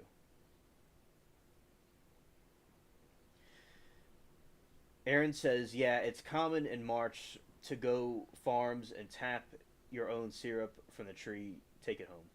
Oh, that's so cool! I want to try that one day. That's awesome. You could attend a maple syrup festival like Sugaring Offer Festival, Elmora Maple Syrup in Ontario. Alternate some of these maple syrup farms let you sample purchase bottles and take home, for instance, Cabernet, a Sacre Leclerc offers horse straw carriages, rides, long activities in addition to the syrup tasting.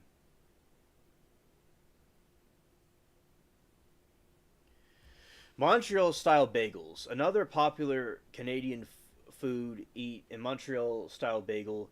Unlike boiled New York New York bagel, Montreal style bagel is sweet, thin, and baked in wood fried oven before placing the oven. Bakers soak the bagel in honey sweetened water, creating a forgettable taste that emerges. This style of bagel was brought in New York by Jewish immigrants from Poland.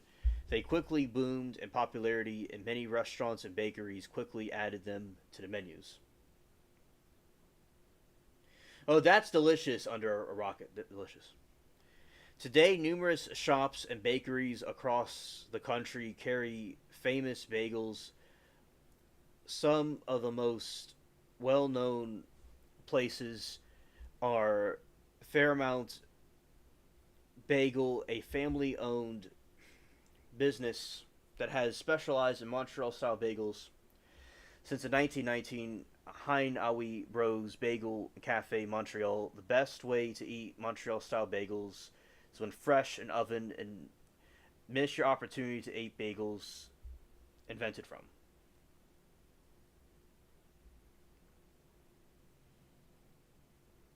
Scared. Alright, Benok. Yeah, we know our booze is up here. We don't have a problem at all. Bannock is a Native American, or also indigenous. They're also called indigenous people. Inspired bread. Bannock is another staple Canadian dish. This food is form of bread and round, flat shape like pancakes. It's typically made with unleavened flour, lard, salt, water, and baking powder. After adding milk, sugar, and salt, you mix the ingredients into large biscuit. Then you bake it in pan or an oven depending on your taste preferences. Bangkok's origins can trace to indigenous people of the early Canadian. They cooked early versions of Bangkok rocks over fire in clay ovens. You can try Bangkok various restaurants across Canada. Homemade, a recipe arrive at your home.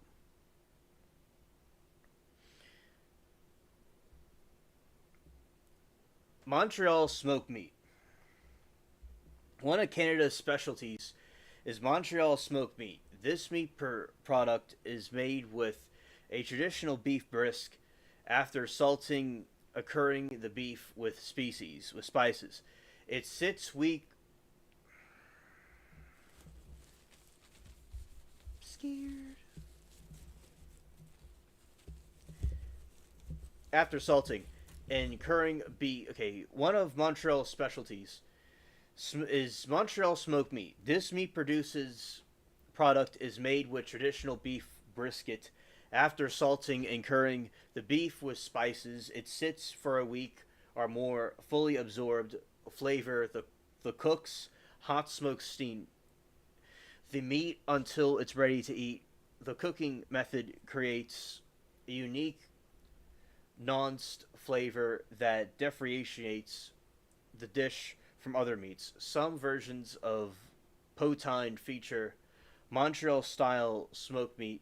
You can find Montreal style smoked meat in the dinner or fast chains, restaurants in Canada. The meat originate the re, the meat style originated in Montreal, but present all around the country. Some of the most Montreal based restaurants feature the style of smoked meat. Bangkok, I'm not familiar with, but Montreal smoked meat is chef's kiss. Ah, facts. Eugene, Aaron Q. I watched Canadian Von Life guy. He went to Hortons every morning. My buddy I talked about aliens with back in school, he loved Canada. He thought that was like the greatest place for like a survival situation, the climate there.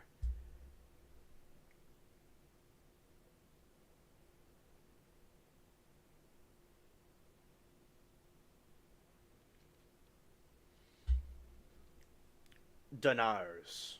Diners.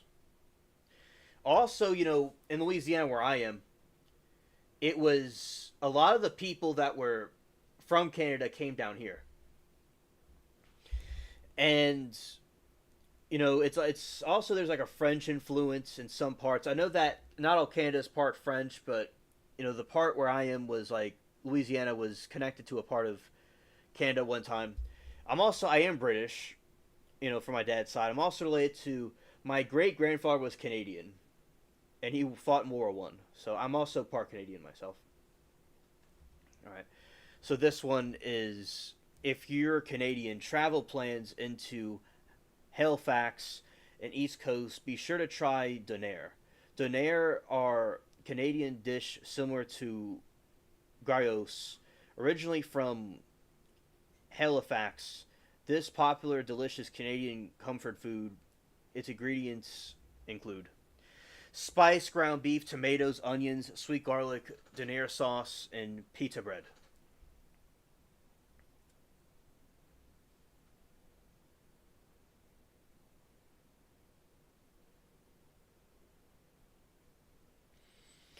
Donair sauce is a signature addition with garlic flavoring and sweet taste. The tasty food is similar to Greek gyros, but uses ground beef instead of lamb meat because they originate in Halifax. Donairs are very common on the East Coast in Canada, but you can easily find them in restaurants near Brismic and Prince Edward Island.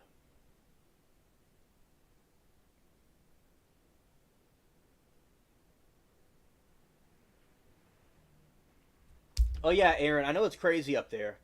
And Aaron, you're not hijacking any chat, but thank you for your concern. But as I said, it's eclectic. It's here. We talk about whatever y'all want to talk about. Also, I'll mention some things, and y'all mention some things. And I talk about food, Aaron, on the channel. I talk about gumbo, and I talk about different like New Orleans food and other types of food. So we always did that, you know. So I'm glad that you did it, especially during the daytime where there's people here. So this is what I've planned for a long time to have a channel like this that did this, and here we are. Though kind of like a break from what we usually talk about. And a few more, and then we'll be ending the stream for the evening. All right. Dynamos bars. And forgive me if I have pronunciation errors. All right. So, Dynamo bars are another famous Canadian dessert named after the city of Nanaimo. After World War II ending, the bakers had access to butter and sugar again. New desert recipes boomed. Dessert recipes boomed. Nanny Nanaimo bars emerged as quick and tasty option. These no bake chocolatey treats consist of three layers: a coconut crumb and chocolate base, a creamy custard filling, a chocolate coating.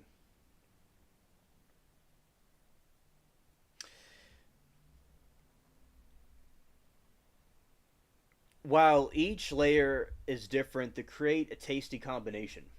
Many compare their taste to chocolate, fudge, or almond joy. Niimo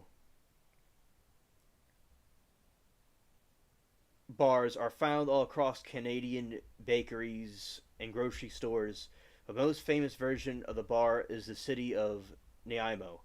The namesake dessert city even has Nanaimo bar trial where can take a self-guided adventure and try out the versions of the tasteful treat. In addition, the classic version of the trial features variations like ice cream, Nanaimo bars, Nanaimo bar cheesecake, and Nanaimo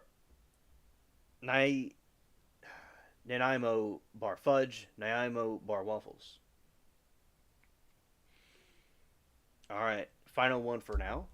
Canadian bacon is a Canadian food offering its popular worldwide known personal bacon by Canadians. This bacon comes a lean pork loin instead of typical pork belly. Then it's pickled and rolled and grounded in cornmeal and helped with preservation. The meat originated from early 1900s when Canadians would export their bacon to England. The layer of the cornmeal preserved the meat as traveled in the new destination. Because the meat is popular, pea meal bacon is available all over Canada. You can find it in a local markets, fast food spots, and thanks for the love chat. Time Hortons, the restaurants all across the country. Many Canadians enjoy pre-meal sandwiches in St. Lawrence Marketplace and the bakery.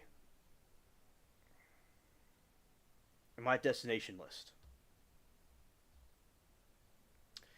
We only have three more. Why not?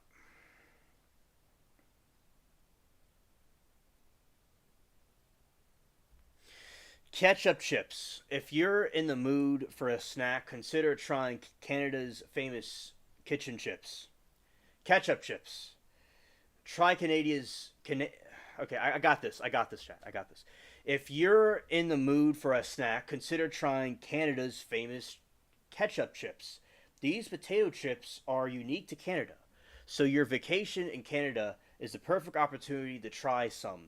To create ketchup chips, crunchy potato chips are dusted with tomato powder, garlic, and onion with spices. The results is combined a combination of smoky salt, sweet, and crunch into the chips. The invention and the intention no the invention of ketchup chips is attributed to Hostess potato chips early 1970s while Canadians quickly learned to love the chips. Their popularity didn't spread to the United States or other countries. Today, the ketchup chips are a staple of Canadian supermarkets. Hello, Rebel. Good to see you, buddy. And I know, right? It's like I'm just learning about this. It sounds quite crazy. Well,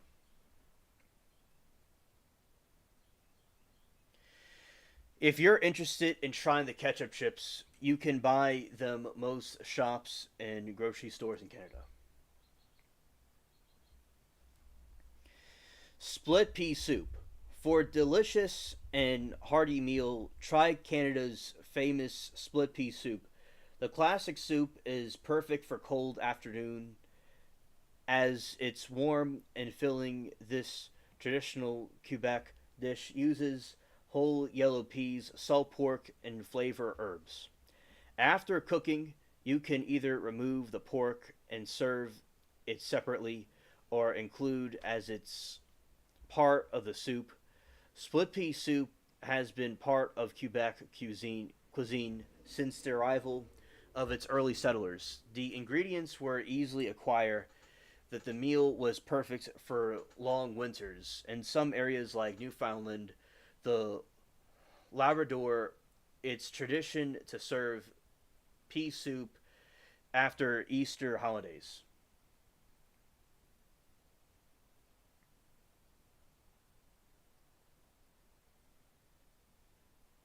Scared.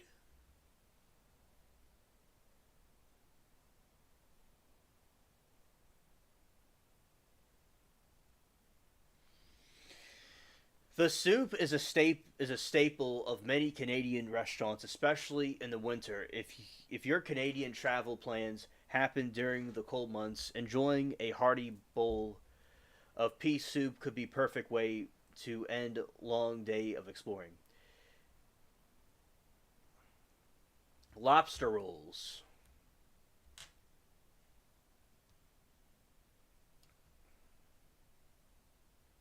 Steve says, fun fact, alien. Labrador is where the Labrador's retriever is from. Oh, I didn't know that, Steve. I love those dogs.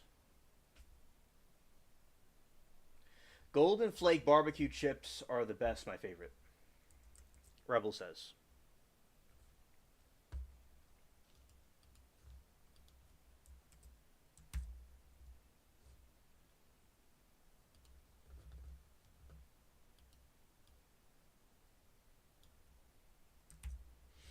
Lobster rolls. Canada is famous for its seafood, especially on the East Coast. Early settlers fished for lobsters in the Gulf of St. Lawrence, and they're and they've been delicious part of Canadian cuisine ever since. The lobster meals were simple to cook, inexpensive, making them popular option many residents of Canada.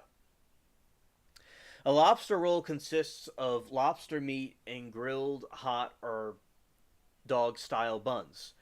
So they're in hot dog style buns. The filling commonly features butter, lemon juice, and salt for extra flavor. Canada's East Coast offers many opportunities to enjoy this delicious meal, from street vendors to sit down restaurants. If your travel plans include this area, Canada has such as Halifax or St. John's, you'll get taste of lobster roll soon.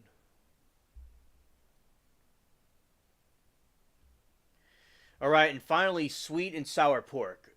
This brightly colored dish, ubiquitous all over the world.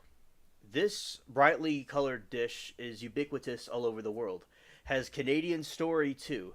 It was introduced by Chinese immigrants who came to the country to work on the railroads in the 19th century. Sweet and sour pork is compromised of deep fried pork. Is comprised of deep fried pork in a sauce made from sugar, ketchup, vinegar, and soy sauce. Bell pepper and pineapple are popular additions. All right, TJ, we're about to go also. Oh, we're about to go. I'll look up this thing Rebel talked about for a moment. Yeah, that, very good chips. Very good chips. I like those also.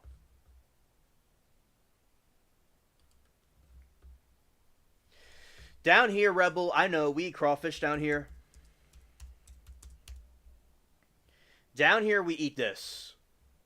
You know, it looks like well, nobody could see it because somebody's in the way. So he's going to go over here, and we're going to put this way. Yeah, this is what we eat down here. And I know it's bug meat. It's, bug food, whatever, but yeah, this is what we eat down here. It looks like, they look like tiny lobsters. That's what we have here.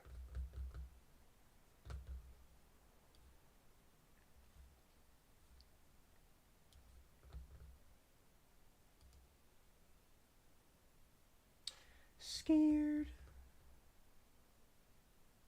All right.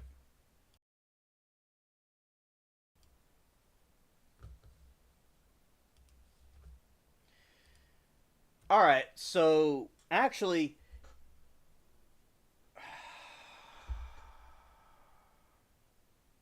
hello, Stranded. Good to see you.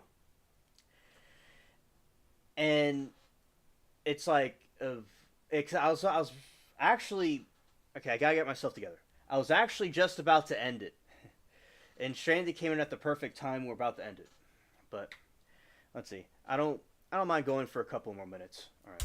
So, Stranded, I hope that you're having a good day. I hope you had a good day today, a good evening. And also, basically, yeah, so we're talking about the different Canadian food. And right here, so yeah, that's some crawfish that we eat here. And I'll show you all the famous, of not, I didn't say, what I meant to say, I'll show you all the famous gumbo also. So you have that. My favorite is gumbo that we have.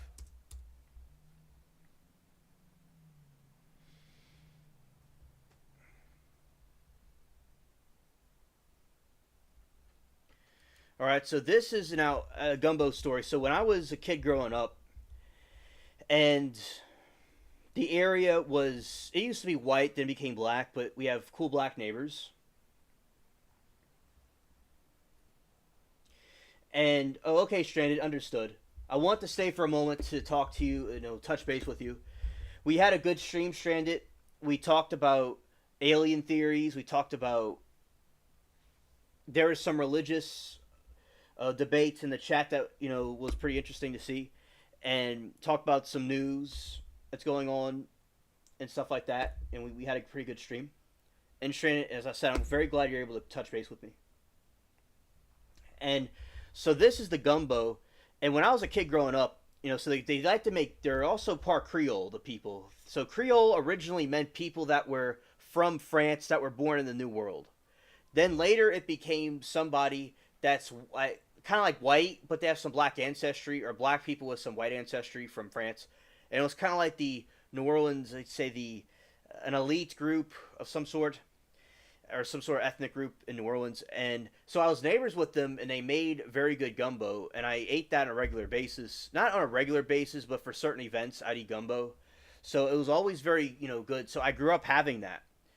And so when I first ate gumbo, it was like a euphoric experience for me.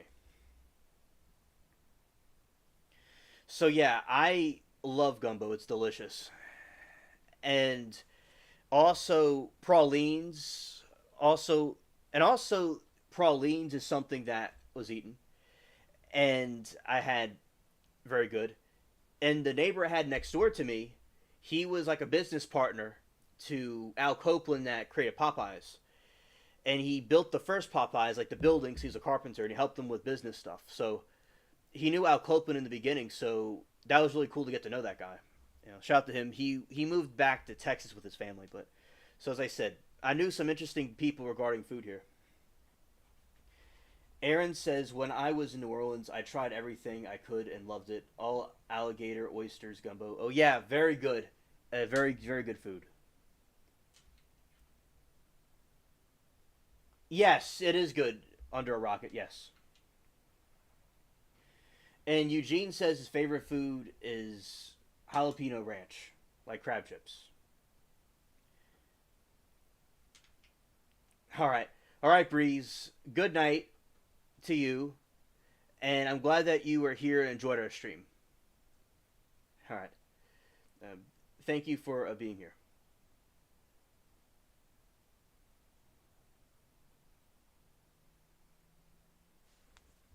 See, I knew you had a touch of brother in you. And actually, Stranded, I do not have. Technically, I don't have anything like that in me. I'm completely white. But my family, I know it was a joke, but my family was here and they decided to stay here. Although a lot of people moved away, but mine did not.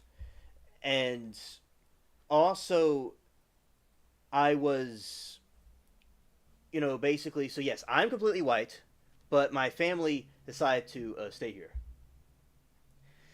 And my features actually come from my father's side, who was from Europe. So there is no black people over there.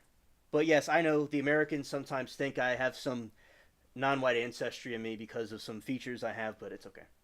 But yeah, anyway, I guess I fit in with my big lips and stuff that I have that they also have as well. But yes, so yes, but my family is white, and they stayed here.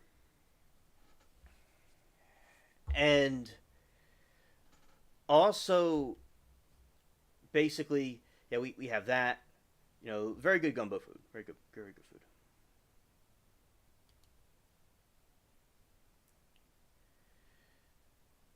And yeah, so there we go. We have some, other versions of the dish. I also showed some of the char grilled oysters as well.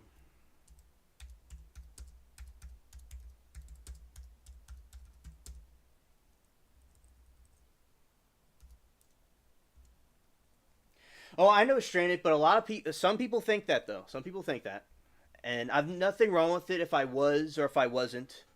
It doesn't matter to me if whatever I am. But yes, some people think that though, but it's okay. I have no problem with it.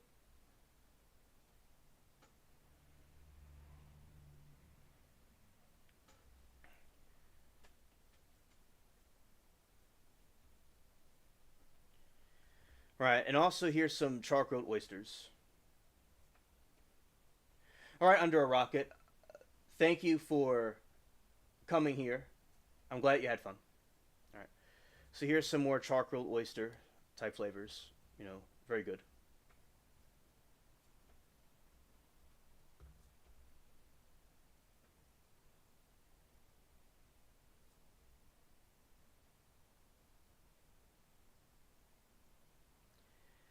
And this is some examples of them, right? All right. So that is it. Okay.